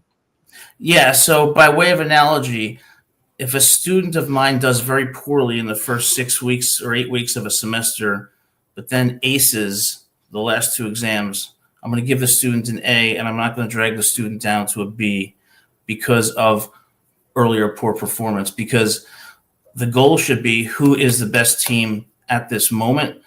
And clearly to me, if you look at how BYU played, and look at how Indiana played against a 4-5 or 5-5 Michigan team, there's no way you can have Indiana at 5. There's no way you can have BYU at 6. And after Alabama destroys LSU and Milroe runs for 190 yards and 4 touchdowns and Ole Miss dominates Georgia in the trenches, you're going to put them behind BYU, Indiana, and Penn State, and even Notre Dame. I don't see the logic. We need to have some committee members who have some guts and some real world experience and some old fashioned common sense. They don't have it. These rankings are invalid in my book. And I don't want to waste any more time because I don't want to get worked up again. I really don't. So just to clarify, once again, Adam, you want the best teams in December playing football. You don't want the best teams over the course of 2024. Because those can be two different Correct. things, obviously. And then just to challenge your Penn State ranking, understand that Penn State played a close game against Ohio State, your number one team in the country. Regardless of how their offense looked, that was a close game. And you're giving Ohio State the nod as the best team in the country. Penn State went ahead 10-0. And how many points did Penn State score after that? It was close on the scoreboard. It was not close on the field. Well, that's a good point. You're right. Ohio State gifted Penn State in a sense and allowed them to hang in the game based on turnovers. And Mark, all I'm going to say is you should be in a position of leadership to make these decisions. And so should you, Matt. These bureaucrats that we have right now, they're a disgrace. I'm not going to take any more time. Thank you so much for having me on the show. Adam, yeah, we both disagree with your rankings. That's okay. Disagreement is good as long as it has a factual basis to it. Okay. These do not. Okay. Okay. Thanks, guys. Adam and I always have great discussions, so I always appreciate Adam's out of the box. Same here. Look at things. Appreciate you having me here, guys. Thanks, Adam. Great stuff out of Adam, as always. And we will keep it moving here at the Voice of College Football. We got our buddy, Dr. Buckeye, David Greenshield. Gentlemen, I find the conversation very interesting this evening. I did want to chime in with my opinion on the scheduling, first of all, because I haven't gotten a chance to voice my opinion on that. I am a person that's largely been in favor of 9 conference games. I basically see 3 non-conferences games as the way to go. Just bottom line, since there is no preseason in college football, and basically college football is morphing into the NFL anyway, I think what you should basically have is 2 warm-up games, and then ideally you would play a solid top 10 to 15, at least top 20 team in your non-conference. That would be, to me, the ideal. You maybe have a non-Power 5 as one of those 2 cupcakes, maybe a weaker Power 5 team, and then you have hopefully your big boy top 15, top 20 team as your third opponent in your non-conference. And then we move along to 9 conference games and we go from there. What do you think, gentlemen? Your thoughts? I think that's about right. I mean, I think you're setting the markers in the appropriate places with the requisite degree of balance. I think that's a solid foundation. I have a formula where there would be 3 non-conference games, and these games would be in a formula similar to the NFL in that it's a formula dissimilar to the NFL, that we are not propping up the worst teams to play the easiest schedules and suppressing the best teams to play the toughest schedules to achieve a parity standpoint. No, we are going for fairness in the scheduling. So I would allow these schools to go out and schedule 1 cupcake so we could continue to fund the lower conferences and give them a payday. Then the other 2 non-conference games would be scheduled by my selection committee, and they would be achieving a 500 composite record, meaning they would schedule everyone in such a way as to play a 500 composite record from the previous season with some nuance. That's why it wouldn't be spit out by a computer, but a committee that would also be able to project what teams are in the decline, which teams are in the ascension from the previous season, to give some nuance, but to achieve a 500 composite schedule for every team out of conference. Now, Mark, you still have your application into the conference commissioners and the NCAA to be the scheduling czar, I believe. I don't know if that's been processed or moved forward as of yet, but you've got my vote, Mark. I just want you to know that. Well, I appreciate that, David. That would be the first vote. Yes. Well, here's the thing. I think you make a great point because, I said ideally that one of the three games would be, let's say, a top 15 to top 20 opponent. And I think, what we've talked about in the past is these schedules are made so far in advance. Like what was a top 15 to 20 opponent, let's say 3 or 4 years ago, might not be the top 15 to 20 opponent. Like, obviously, let's take a look at Florida State. Like, Florida State appearing on Notre Dame's schedule at the beginning of the year, they got to be thinking, okay, well, if we get a win over a solid 9-3 Florida State team, which was as they were ranked at the start of the season, that's going to look, fairly decent on our resume. If we give them a 9-3 football team, their loss, which is kind of where Florida State was ranked. I think they started out preseason 15, 16, somewhere in that. They were in the top 10. They were in the top 10. My bad. Even more so, Mark. So, I mean, that's still the tough part. Now, correct me if I'm wrong, Mark. You did say that you would do the scheduling a year out, or how far out would you? Because, you remember these games are done years out. Go ahead. I'm sorry. Off season, just during the off season. Okay. There can be Major League Baseball complete schedules that are like 10 times the scheduling difficulty of 32 teams and series and 162 game schedules, and this is all devised during the off season. We don't need years and years to schedule these. Yeah.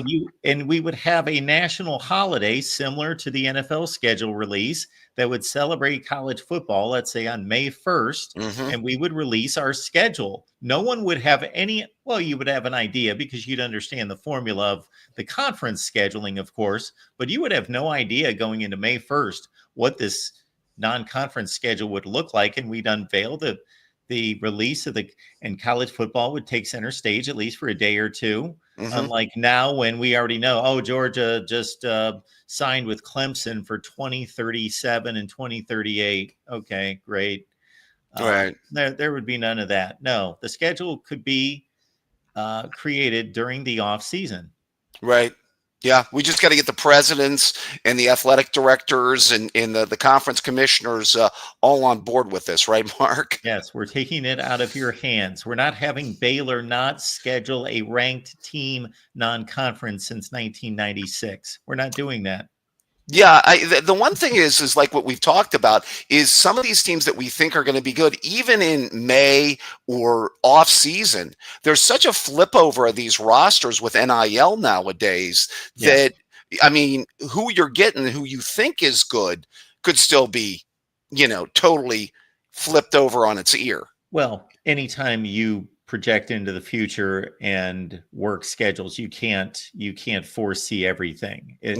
Sure, there are going to be teams that are going to have more difficult schedules and easier schedules, but at least I guarantee it would be much closer to the median. Right. Let me step in with one note. I've banged this drum in the past, and it's a good time to bang this drum now. This is why college football needs to think about one flex game every year at the end of the season.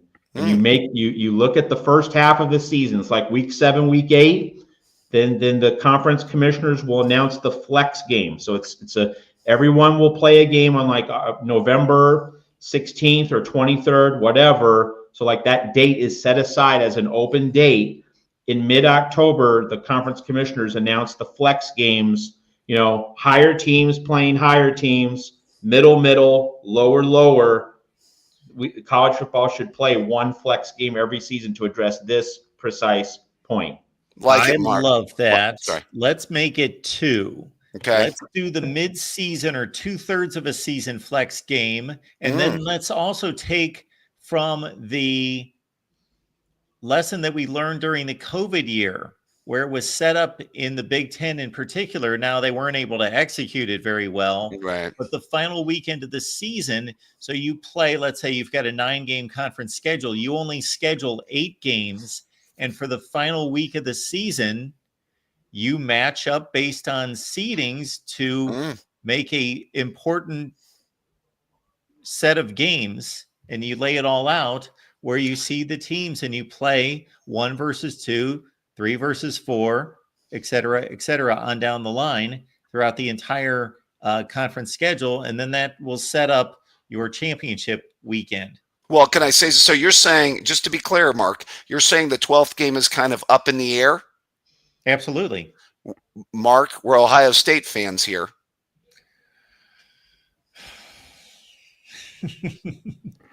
I mean, Mark. Yeah, I Mark. know. I'm treading on sacred ground. Very sacred ground here, Mark. I have one day that's like Christmas for me, and you know what it is. Well, you know. How did Christmas wind up the last 3 years? Mark, please. Come on now. Don't talk about a nefarious program that's up to no good and cheats, okay? I will not hear this from the scumbags. By the way, great to see a demoralized Steve Dace this week. I got so much enjoyment out of that. But I'm telling you, I've worked out the projected matchups on taking actual conference seasons, chopping off the final game, and then saying, okay, how would this set up for the final weekend? And it works out pretty well to tighten the legitimacy and the validity with these massive conferences. Yeah. In terms of playing a meaningful game for those top 3 to 4 to 5 teams, to give clarity to, okay, this is a championship game that's legit and decided by what just happened this final weekend. But Mark, it's not just, and I think our rivalry's above everybody's, but I mean, these rivalries, and you're a traditionalist, Mark, it's one of the last linkages that we have to the college football that we grew up with here, Mark. I know. I don't want to see you throw that in the garbage can, All right. Let me think that through. We'll maybe come up with another layer. Give that a little bit of thought there, Mark. All right. I want to get to the playoff too, guys. Okay. Dave earlier almost stole my thunder on the Army situation. Did you guys think out the Army situation from the standpoint? Now, you guys said if Army goes undefeated and beats Notre Dame, we're believing they take Boise's spot as the 12th seed. Is that correct? Yes. If Army runs the table, Army gets the G5. Okay, and I think you're going to know where I'm going with this in a second. When is the final college football playoff rankings?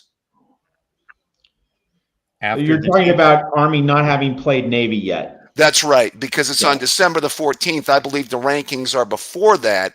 That committee's not going to look very smart if Army goes 11-0, then loses the rivalry game to Navy and puts them in the playoff. See, so let me just step in on this. This to me makes no sense. Why can't you say, if you're the committee, if Army's in, Army gets this spot. If Army loses, Boise State gets the spot. I don't know why you can't do that. That blows my mind. Well, here's the not issue, that complicated. Here's the issue, Matt. Game preparation. That game would be played against Navy on December 14th. The first round of the playoffs is December 20th and 21st. Therefore, a team that's going to play Army and or Boise State in the opening round has all that time to prepare for their opponent, knowing, okay, we split half our staff to prepare for Army, half our staff prepares for Boise State, when they're only going to have a week to prepare for Texas. And so it brings up the point that when the 12-team playoff format was announced, what should have happened? The AAC should have started its season in mid-August so that it could have its conference championship game on Thanksgiving weekend so that Army-Navy could be on December 7th. And everyone got what was asleep at the switch. Yeah. Yeah. It was brought up to me this week, and I thought about it for a second because it's totally plausible. I'm not – obviously, I do think Notre Dame beats Army. But, it certainly is a plausible situation, especially with it being the Army-Navy game and being a game that's such a rivalry and could go either way. So and those teams could also meet, as the real MVP is saying in the chat, in the conference championship game. Right. That's correct. Yeah. Never could we see a really a more meaningful Army-Navy game in a long time, by the way, if that ends up being the case. Yeah. Twice. Yeah. Yeah. I mean, that's something. I think that would be really interesting. It would be the biggest one since 1963. That was the Roger Staubach game, if I'm not mistaken, right? Yeah. All Okay, so let's get to kind of the lay of the land here and how this looks, gentlemen. So if we get Mark, we broached the chaos subject in the SEC, which is the possibility of 6 10-2 football teams. If Tennessee beats Georgia, I'm sorry, if Georgia beats Tennessee, let me flip that. Georgia beats Tennessee in Athens, and a Texas A&M beats Texas at home. Okay, we could have 6 10-2 football teams in the SEC. Correct? Totally plausible at that As was point. brought up earlier, if LSU sweeps, Georgia beats Tennessee, and Arkansas beats either Texas or Missouri, LSU is going to the SEC championship game. How about Right. that? Correct. Well, I mean, I was just thinking of the possibility of the 6 10-2s, because where I was, well, LSU has 3 losses right now, so that's why I was kind of, and there's still a path there. I get where you're going with that, but now correct me if I'm wrong. If Texas A&M wins their last 2 games and beats Texas at home, would they then make it to the Georgia Dome? Sure. Okay. They'd be 7-1. Yeah, 7-1 in the conference, because their only other loss was out of conference to Notre Dame. Yes. Okay, so let's go that scenario and say we have 6 SEC teams, okay, at 10-2. Then we have the 4 Big Ten teams that we're talking about, okay, which is an 11-1 Penn State, an 11-1 Indiana, and then Ohio State, Oregon, however that turns out in Indianapolis. Okay. And those are the 4 teams in the Big Ten. So we got 10 there. Are we at that point thinking the ACC will only get 1 team and that the Big 12 will only get 1 team? Unless Colorado and or Iowa State upset BYU in the Big 12 championship game, and BYU's 12-1. Okay. Okay, so that creates an even more layer to this, because we know that 11-1 Notre Dame is probably going to get in, correct? Okay, so we know 11-1 Notre Dame, and we know if Boise State takes care of business, they're going to get in, correct? Unless Army goes unbeaten. Right. But remember, I said 11-1 Notre Dame, Matt. Yeah. Okay, that's right. So, okay, yeah, as a package deal. Okay, sure. Correct. So I guess I'm trying to kind of do the math here on the number of teams we've got fighting for 12 spots. That's where I'm going with this, guys. Yeah. So I'm going 6 SEC, 4 Big Ten, 1 ACC, 1 Big 12. Possibility of 2 Big 12 would bring us up to 13. And then we're looking at maybe Boise State, if they stay the course, as 14, Notre Dame is 15. Then we have a very interesting selection Sunday, I should say, to choose 12 teams out of 15. We get Mark's King of Chaos, and we have a very, very interesting Sunday to choose from. Okay, well, it would actually be 14, right? Because Boise State gets the group of 5. Like, that is a reserved slot. It's not an at-large. Well, correct. What I was saying is the possibility of having 2 Big 12 teams, as Mark just laid out, to get us up to the 15 number, for the committee to have to choose from 15 teams to cut down to 12. Yeah. So, just I'm making the precise point that you're not really choosing Boise State. Boise State self selects. Like you're not. It's not. Boise State is not an at-large in the at-large pool because it's an automatic qualifier. Correct. I guess the by and large is what I'm saying is out of those 15 teams, 3 teams are going to be SOL, and I'm just I'm trying to think of who the 3 teams that are going to be SOL here is, and now are we of the opinion? Clay Travis was talking about this, although Clay can be a big time SEC homer, but in any case, he had mentioned that a 10-2 SEC team takes precedent over an 11-1 Indiana. So that was going to be my first point, is that I think we're making assumptions with Indiana 11-1 and even Notre Dame 11-1 with a loss to Northern Illinois and its best win being Well, beating a 10-2 Texas A&M and beating an 11-1 Army.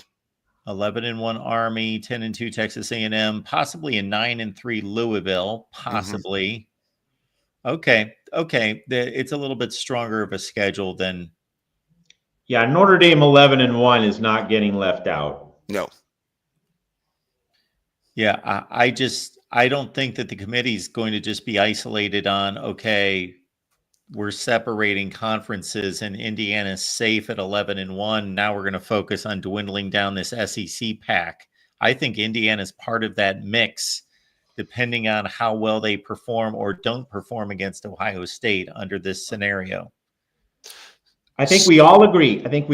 Indiana cannot lose by 30, 35 points to Ohio State and expect to be safe. Okay. So if Indiana loses on a last-second field goal, that gets them the precedent over an SEC team that goes 10-2, might have a couple more quality wins. I think go ahead. I'm sorry. What? Let's remember the SEC at-large pool is large right now. Sure. So it's not so much Indiana versus one 10-2 SEC team. It's Indiana against the pool of 10-2 SEC teams. And one extra variable is, is the SEC championship game going to knock one of those 10-2 teams out of the pool?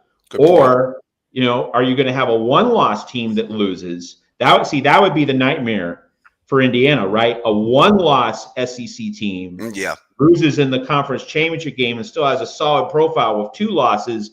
A 2-loss team beats the 1-loss team. That strengthens the full SEC at-large collection. That's the nightmare for Indiana. Yeah, very plausible there, Matt, because if Tennessee goes to Athens and wins this week and they get to the Georgia Dome as a one-loss team, and then they're the one that's, let's say, that team that's knocked out.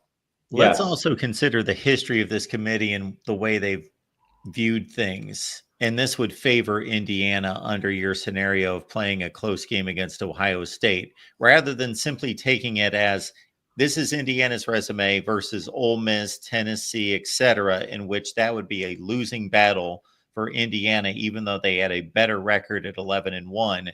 I think the committee, if they rule in a way that they have in the past, would be more compelled to say Indiana's had game control in all of these games outside of possibly Michigan to an extent, although they led the entire game. They've had game control, even though the opponents have been marginal. And then in their one opportunity against the number 1 team in the country, or 2 or 3, whatever they are at that point, they played a hell of a game and they showed us they can compete in a playoff.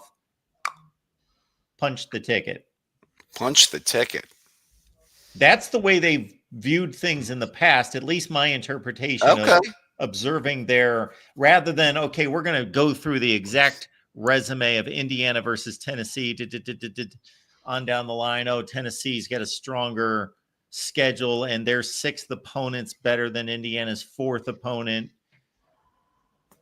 Okay. Now, Indiana is still going to end up with, correct me if I'm wrong, somewhere in the 90s as far as strength of schedule here, Mark, even after their last 2 games?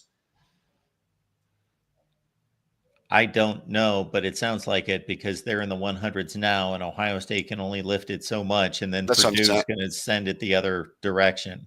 Right. So you get to 97 or something strength of schedule. That's not,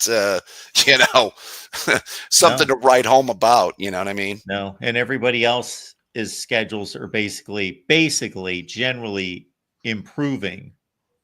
Right. Yeah. Generally. I mean, and you're hitching your star to, we went to Columbus and we lost by a field goal. And the committee can also, I'm going to argue against myself, can also come back and just throw up their hands and basically say, schedule somebody outside the conference. Yeah. Yeah. Everybody else is going to have that game. Everybody else is at least going to have that attempt. Tennessee beat NC State by a zillion points. Is that a great win? No, but they attempted. They went out and scheduled an NC State team that's typically 8-4, 9-3. Right. Yeah. I mean, I was going to, By the way, if Notre Dame goes 11-1, kind of outlying those quality wins, are we, as far as their seeding goes, again, Mark, they don't have a conference championship game. Do you think they at best end up somewhere at like 10 or 9? I guess we have to still see how it plays out, but I guess not having the conference championship game, it'd be interesting to see the best seed that they could probably play into with that record. We're just going to have to wait a few weeks to see, but like, the committee is going to create like the sexiest possible television matchup, the best plot points, the best storyline. So, like, people might have arguments. Oh, this team should be an 11, not a 9, or this team should be an 8, not a 10. That they're just going to try and make the best television matchups. And so it's going to be interesting to see what the possibilities are when we get into early December. I'll throw out a one. I think I'm going to go back and take a look at my preseason's picks that I did with Mark. What if Alabama has to come to South Bend?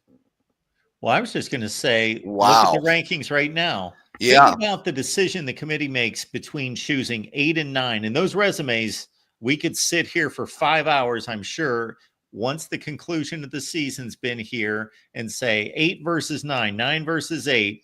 And that's the decision between Miami having to go to South Bend, Indiana and play versus that game being at Hard Rock and at 75 degrees.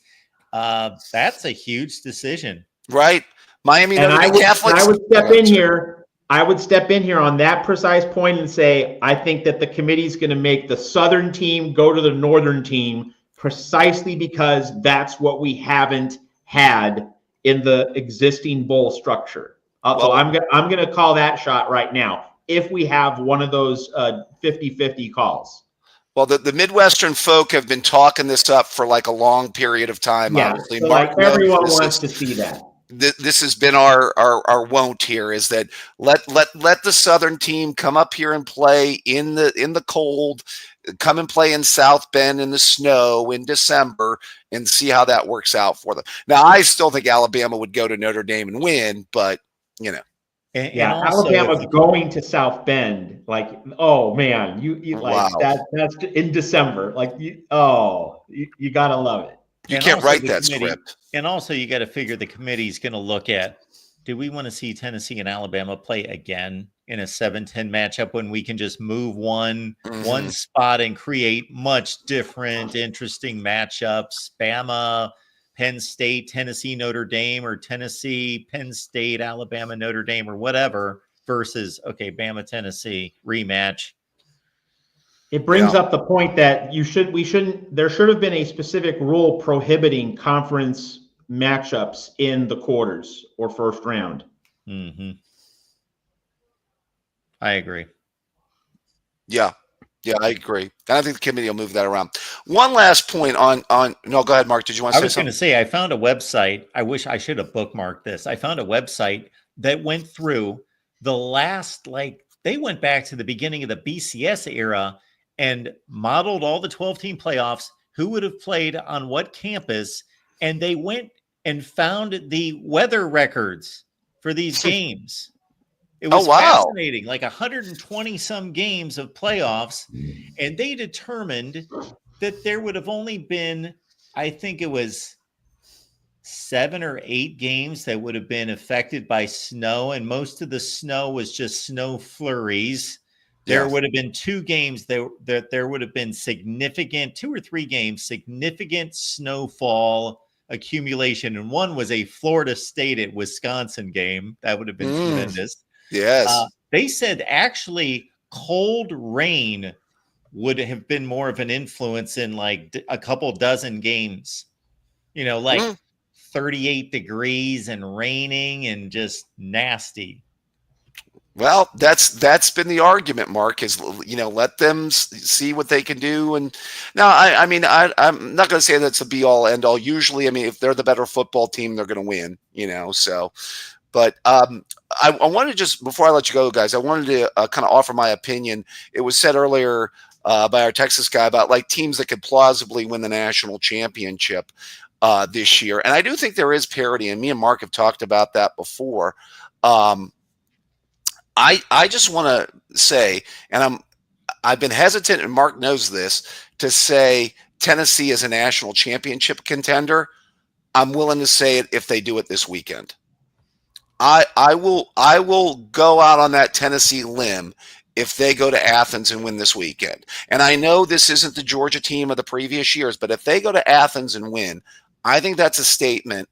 And I would put them with Ohio State, Oregon, and Alabama, and maybe even above Texas at that point, because I still have to see Texas beat somebody. Now, if Texas goes to College Station and wins and gets a fairly solid win there, then I actually might be able to expand it to as many as 5 teams that could plausibly win the national title, which is, when was the last time we could say that going in? Thoughts, gentlemen? Sounds reasonable to me. Yeah, Same. I want to see Tennessee. Now, you're holding Tennessee to a different standard than Alabama, since Tennessee already beat Alabama, and you're considering Alabama to have already reached that category. But, we can crisscross teams all night. So I think it's reasonable to want to see Texas and Tennessee perform. Absolutely. Yeah. And I think to go into a 12-team playoff in a year where we could say there's 5 teams that could plausibly win a national championship, maybe the P word is here, in college football, which how many times have we used that word, the parity word, to describe, where we're at with a playoff? And the designers of the 12-team playoff would probably, and now we'd have to see what kind of games we're going to get in the early rounds and in the quarters and the semis, hopefully not the blowouts we got in so many,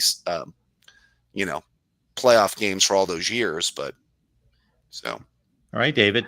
Appreciate right. you being here. All right, gentlemen. Great discussion as always. Really enjoy it, Mark. Good to see you, Matt. Yep. Mark and everyone, I have some other commitments, but it's been great to hop on. I just want to say, go to Trojans Wire for John Robinson remembrances. We remember, pay tribute to a legend of the game, not just USC, John Robinson. There's plenty to read there at Trojans Wire. So thanks everybody for listening. And Mark, thanks for having me here at the Voice of College Football. Thanks for being here for us, Matt. Appreciate you. Absolutely. A lot of fun. Take care, everybody. All right. We can take this final call right here. Christopher's on the line. Welcome to the Voice of College Football, sir. Hey, Mark. How are you doing? I'm good. How are you? Fine. I missed most of your show. I apologize, Mark. No need to I don't know apologize. if it was my phone or technical difficulties. I was looking for it. I couldn't find it. I caught onto it like right before David came on, and I've only really heard his comments. I'm a little upset, and I don't want to make anybody mad, but it just seems to me, Mark, and you don't have to share my opinion because I understand you have strong convictions, and I respect you as a person. I really do. I think you're a very intelligent guy. I appreciate it. Even like in NFL, I think the Super Bowl, and I don't want to get off track here. I understand you like to keep things, on the level, but why does that make somebody decided the Super Bowl makes the or I know it's not national championship, but why? You could have, and I don't want to get into that because that's a whole nother topic, but what I'm getting into, and I'll try to get it straight into it, BYU, if they win, and I don't think they will, I think to win, 12, 13 games, that's hard for anybody. And they have 4 tough teams ahead of them. And it's going to be next to impossible, really, for them to finish those. Why do they have to, if they do it, which I don't think they will, why after winning, if they go 13-0, which I don't think they will, in all fairness, why do they have to play another, what would it be, 3 more games? To me, it's like asking the impossible. If they can go 13-0, why can't they play, let's just say it's Oregon. I don't know if it will be. Why isn't that enough for anybody? I don't get it, Mark. I really don't. And it's making me kind of half mad because, oh no, well, yeah, they beat 13 good teams, but they didn't play Alabama, or they didn't play Ohio State, or they didn't play, at some point, I kind of think that the whole process is screwed up, and I don't want to beat a horse to death or whatever, Mark, but is this just because BYU won a kind of a controversial championship in '84 and we're going to make sure that never happens again? Is that the idea? We'll never let that happen again. That was a bad deal, I guess. Or am I just way off base on this one? So there's 2 reasons we have a playoff, Chris. One would be that people want to make money. So money drives most of this. I don't think they're going to make much money with it. I really don't. I don't think people are going to care that much about a playoff. I don't. Does People the aren't going FCS? to care. I don't think the FCS makes any money off their playoff. I don't think people care about it. Oh, the TV ratings are going to be astronomical. I don't think so. I Uh, don't. I think, I know a little bit about what it was like for me. I can base it on me. Once I played 6 games, I really never did because I was always getting hurt and stuff. To me, that was a season. You know what I mean? I didn't want to play 6 more games after 6 games. I can't speak for everybody else. I think this whole idea of a playoff, I think it was a terrible idea. Whoever came up with the idea, I don't know who it was. I think even you brought into it with 84. You thought, well, let's have a 16 team.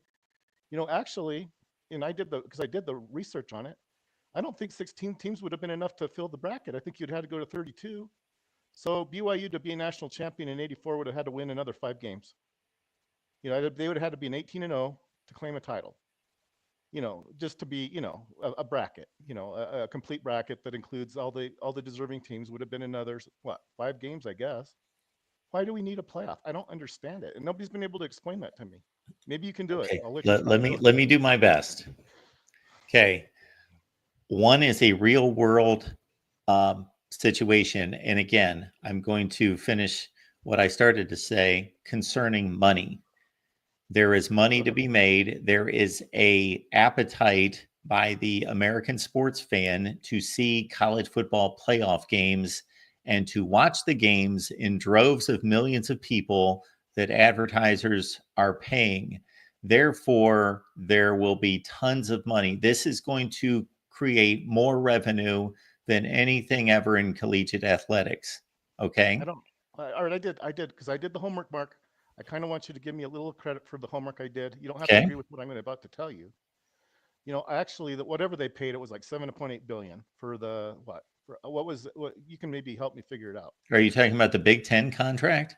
No, I'm talking about the playoff. That sounds like the Big Ten contract, $7.8 billion. I'm talking about the playoff that's supposed to run through like okay. 20 what? Anyway, BCS, and I know you don't like the BCS, and so I'm not going to twist your arm on that one. And some people don't. I understand maybe it wasn't the perfect situation, but economically, for the same amount of money, I think if I remember correctly, if I did the math correctly, which I think I did, instead of what was the contract good for, Mark? Was it 6 or 9 years? Anyway, you get an extra 3 years, I think, for the BCS than you would with CFP. And it's not because BCS is necessarily, it's just, it's a better deal. It really is. I mean, it doesn't cost, playoffs are probably, in all fairness, probably a lot less expensive to stage a playoff. That's probably true. But, I really don't think that people are going to be, I'm not going to be that interested in playoff. You want to know why? Because after like 12 weeks of football, I think there's like some people, I don't think I'm alone in this one. It's like, okay, basketball's already starting up. Not everybody's going to be watching football. Basketball's starting up right now. Some people are actually watching basketball as we talk. Not everybody's going to care about this stupid playoff, and I'm sure you've heard the expression cut to the chase. And you can use whatever example you want. You could give me any year you want to use. You can use 84. You can use whatever year you think that there should have been a playoff. And I could probably give you just as good an argument as why there shouldn't have been one. And I'm not promoting BYU, in all fairness. Washington could have played BYU for the national championship knowing fully well what the ramifications were, and they chose not to. Whose fault is that? They were invited to play the game, and they just chose not to. It's like, okay, well, let's punish BYU because they couldn't find somebody better. Okay, that makes a lot of sense. But anyway, regardless, Mark, I really think for any team to play more than, there's only a number of games that it's, how many games do you think you could play if you were, or even coach, and play at the very best of your ability and reasonably and expect to win every game? Do you think you could win 18 games? Because that's what people are saying. That's basically what you're telling me BYU needed to do to be a national champion, is win 18 games in a row. Okay. Am I being too, well, go ahead. Again, let's just end with the one point that this will be an enormous money maker. There is no question about that. No, it won't. I'm almost positive it won't, Mark. It'll be less expensive to, yeah. I think bowls were quite a bit more expensive I think it takes more money to put on a bowl game than it does a playoff game, because you're having them in these, they cut money. It's like the what? Okay. But yes. I think you're wrong about people going to be, so care. I don't think they're going to care any more than they would normally. I don't think they're just going to, okay. I'm not wrong Mark, about it doesn't this. make sense to me. We will see when the TV ratings and the finances come out. Fair. That's fair. Maybe you're right. Maybe I'm wrong. I don't think I'm wrong, but you might. We be right. already have the finances in play, and we already know what these networks are willing to pay because the contracts are already signed. It's only at this point about the networks trying to recoup their money. But the networks have already signed up for the amount of money that they're going to be paying college football, and it's astronomical. No, it really isn't. But regardless of that, Yes, it is astronomical. It really isn't. But regardless of that, for 7.8 billion, just listen to me, Mark. For 7.8 billion, they could get a 3 additional years of the BCS. I did the homework. I'm not completely stupid. You know, you get it. I don't know. You can say it's not a better deal. Fine. I don't really care. But it is better in terms of what you get from it. And what was it good for? Like 6 years? I think it was only 6 years. I'm giving you 9 years is what I'm doing. I guess it's not really me. But 9 years with probably a more definitive. But yeah, I'm saying we go back to the BCS. I don't think there was anything wrong with the BCS. I know you hated it. But because Mark Rogers hates the BCS, that means we need to change it. Did we really get a better result? Maybe you can help me understand that. And you can pick any year you want to pick. I know what the result of it was for CFP. You know what it did? It changed it from being a BCS arrangement to the belt.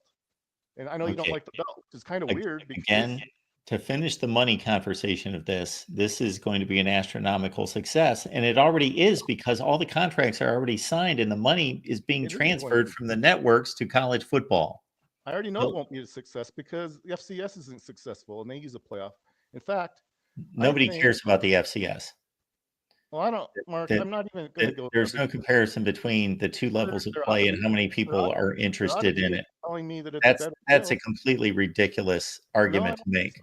But it doesn't really matter to me because you're probably right about I already know. See, I've done my homework, Mark. If I hadn't done my homework, then I should just shut the hell up.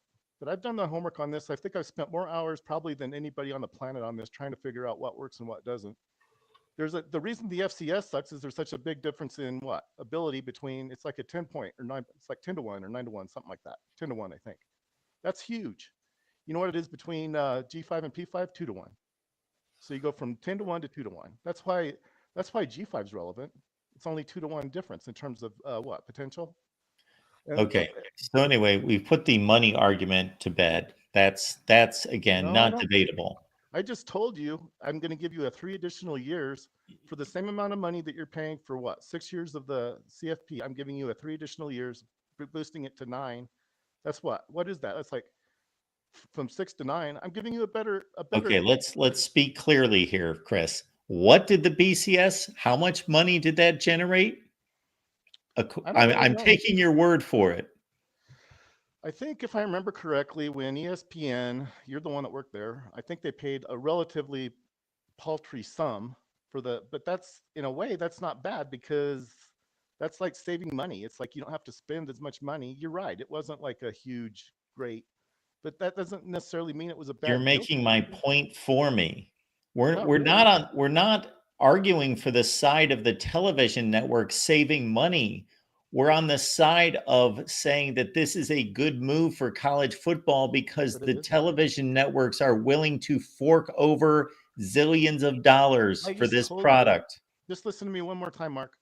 And I'm not lying to you. For the same amount of money, 7.8 billion, you get three additional years.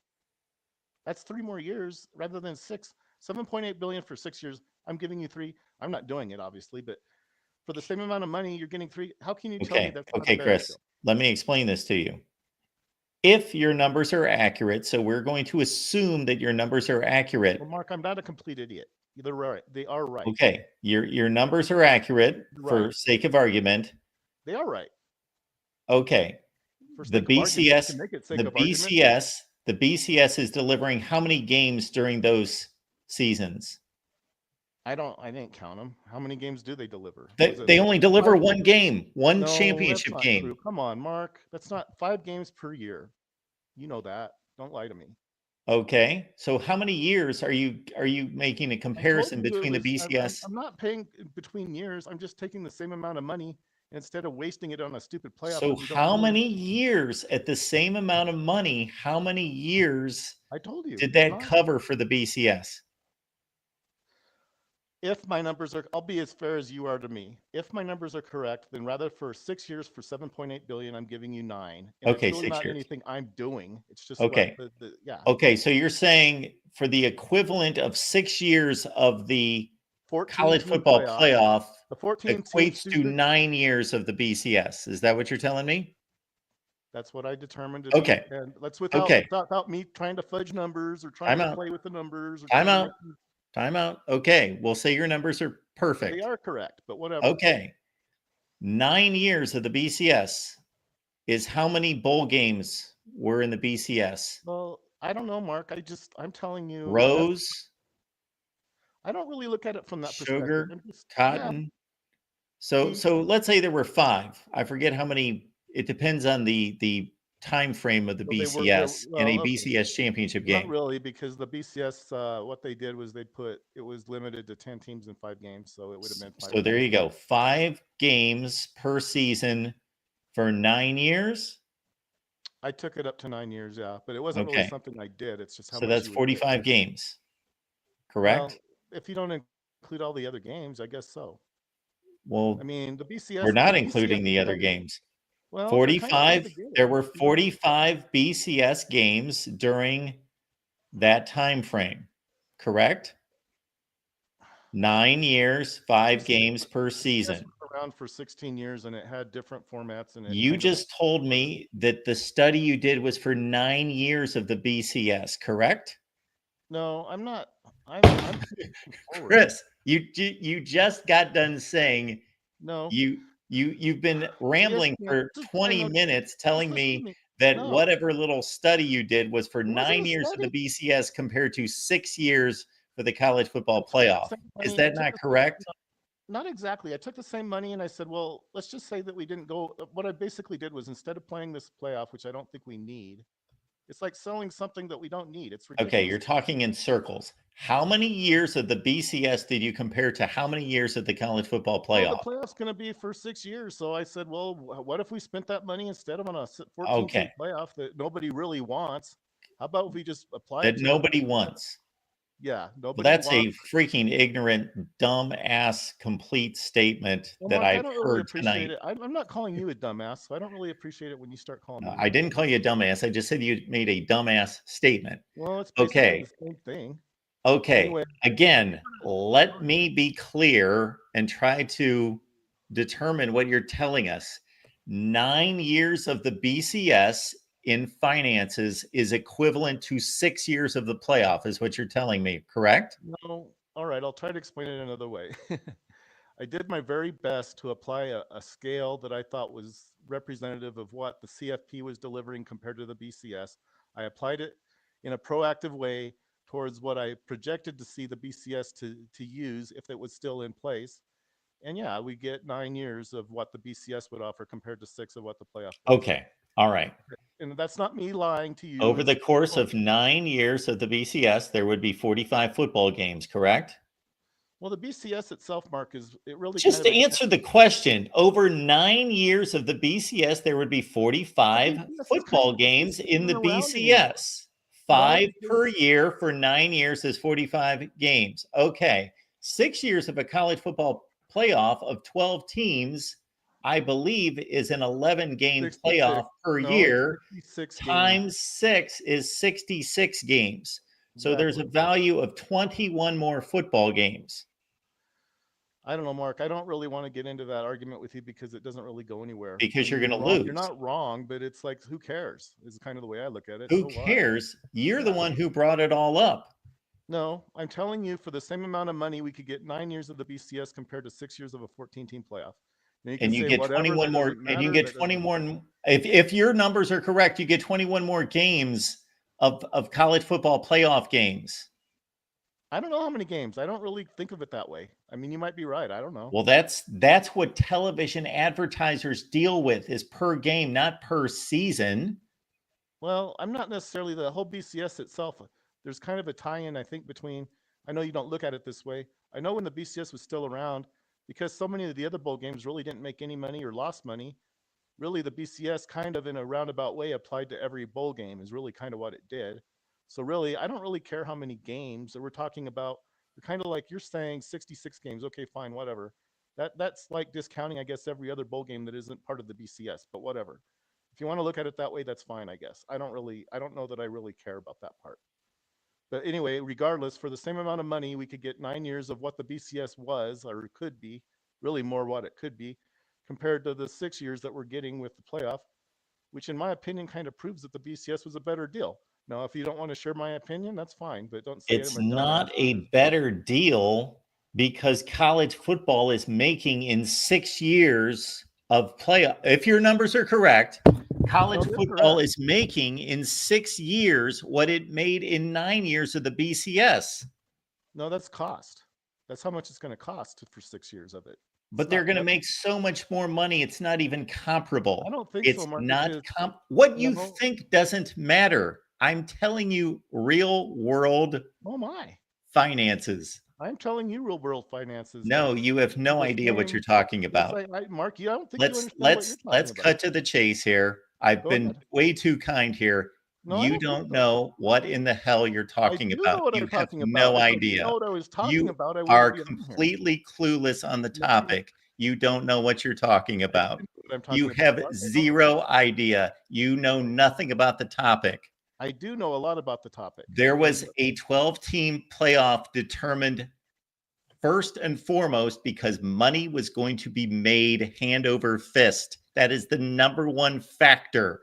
The number two factor is because playoffs decide championships more No, they fairly than people voting. No, Those are and the that's not two true. overriding impacts of all of this. People don't vote for a The national college champion. football public got sick of listen sports to me. writers who had no idea what they were doing voting for national championships, Let and me they just say one wanted more to see thing. the teams play on the field. What team? Those are What the team voted? No, two just listen. overriding factors of why we have a playoff right now. Number one, it will make a hell of a lot of money. Number two, it is the way you decide who the best team is by putting teams on the field to play games, not to vote on who is the best team, but to actually have the teams on the field playing football.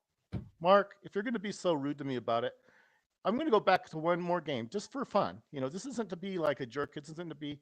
I already told you when BYU played in that. I think what the playoff is for is so that BYU can't win it. Is what I think it is. Yes, you're going to ask all me. concerned about BYU. They're probably this has all been created. This entire, all of this, the TV networks, college football, every conference has it out for BYU. No, that is the entire concoction. You have pinpointed it. You nailed it. I don't know if I did, Mark, but let's just say BYU. I don't think they're going to do it. I don't think they have 4 tough games ahead of them. Four tough games. I don't know that they can win even 2 of them. They might not win any. 4 tough games. Are they going to play Texas Tech again, or is it Cincinnati, or is it Arizona? It's Houston, but it doesn't. Houston, yes. Yes, though that's not absolutely. A tough team. Okay, let's make Houston sucks because let's find out why again. Because they just suck. No, they don't. That's your bias creeping into it. They don't suck. Okay. I only have so many brain cells to lose Mark, in one 24-hour time frame. Listen to me, Mark. If you're going to hang up on me, then just let me finish my thought, if you don't mind. Okay. If it is actually a coherent thought, I would gladly like to hear it because it would be the first one. Who was it? Who was it? That Adam guy that said something? I don't know what he was getting at. It was the stupidest thing I think I've heard in my life. That South Carolina would prove that they were better than BYU because who was it? South Carolina beat? I don't even know who it was. Was it Georgia? Anyway, I don't think it was. But if it's about the best team at the time, he said, "Oh, they're the best team now," or some bullshit. You know who the best team is actually right now? It's Mississippi. You want to know why? Because they beat Georgia, and that's. If you they've got the belt championship. That's right. What the belt is. I mean, if you want to. So in 2 weeks, when Ole Miss plays Mississippi State, one of the worst teams in college football, if Mississippi State just happens to win that game, they will suddenly be the best team in college football. The belt elevates the team that would ordinarily not be the best to the top. That's what the belt is. I mean, the belt is a novelty. It's a fun little thing to keep track of. It is meaningless. It has a lot of meaning to it. Meaningless. And if that's what you wasted your last coherent thought on, then we appreciate you calling, Chris. Okay, Mark, that's fine. And just don't call me dumbass. All right. Have a good night. Bye. All right. I was being kind by calling him a dumbass. That's the thing. That was the kindest thing I could possibly say. Why do we need playoffs? Yes, the NBA got it wrong. The NFL got it wrong. Major League Baseball got it wrong. The NHL. I used to argue when my precious little daughter was 8 or 9 years old playing park and rec softball that they even had a playoff. They even had the logic to say, you know what, we're going to have a tournament at the end of the year. They even knew that that's how you decide who the best team is. You actually allow the best teams from the regular season, whether it's the best 4 or the best 8 or the best 12, whatever the number is, you take the best of the regular season and then you have them actually play games against each other. It's called a playoff and it works quite well. All right. Appreciate you being here at the Voice of College Football, folks.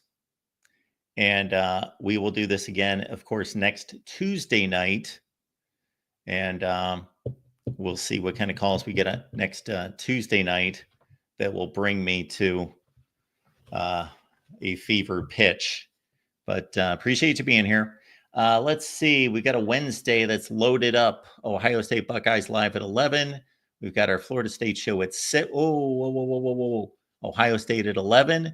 Ole Miss at 2. Florida State at 6. Miami at 7. Notre Dame at 8. Whew. Got my work cut out for me on Wednesday, and I wanted to get to Big Ten power rankings, and I wanted to run down all the various situations across college football.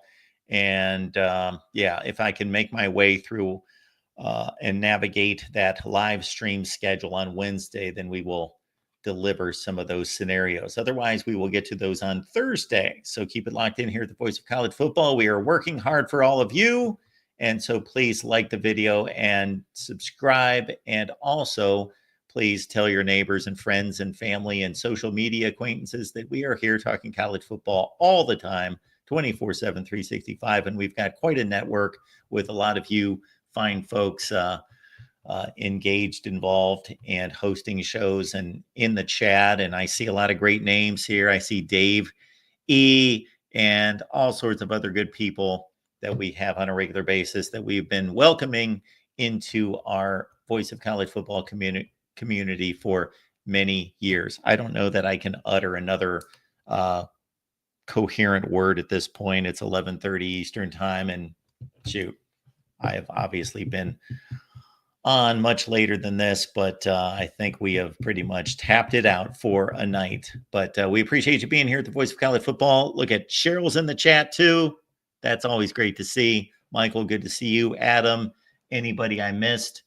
Hey, thanks for being here at the Voice of College Football. Jackson, thank you for your hard work and keeping everyone updated with links.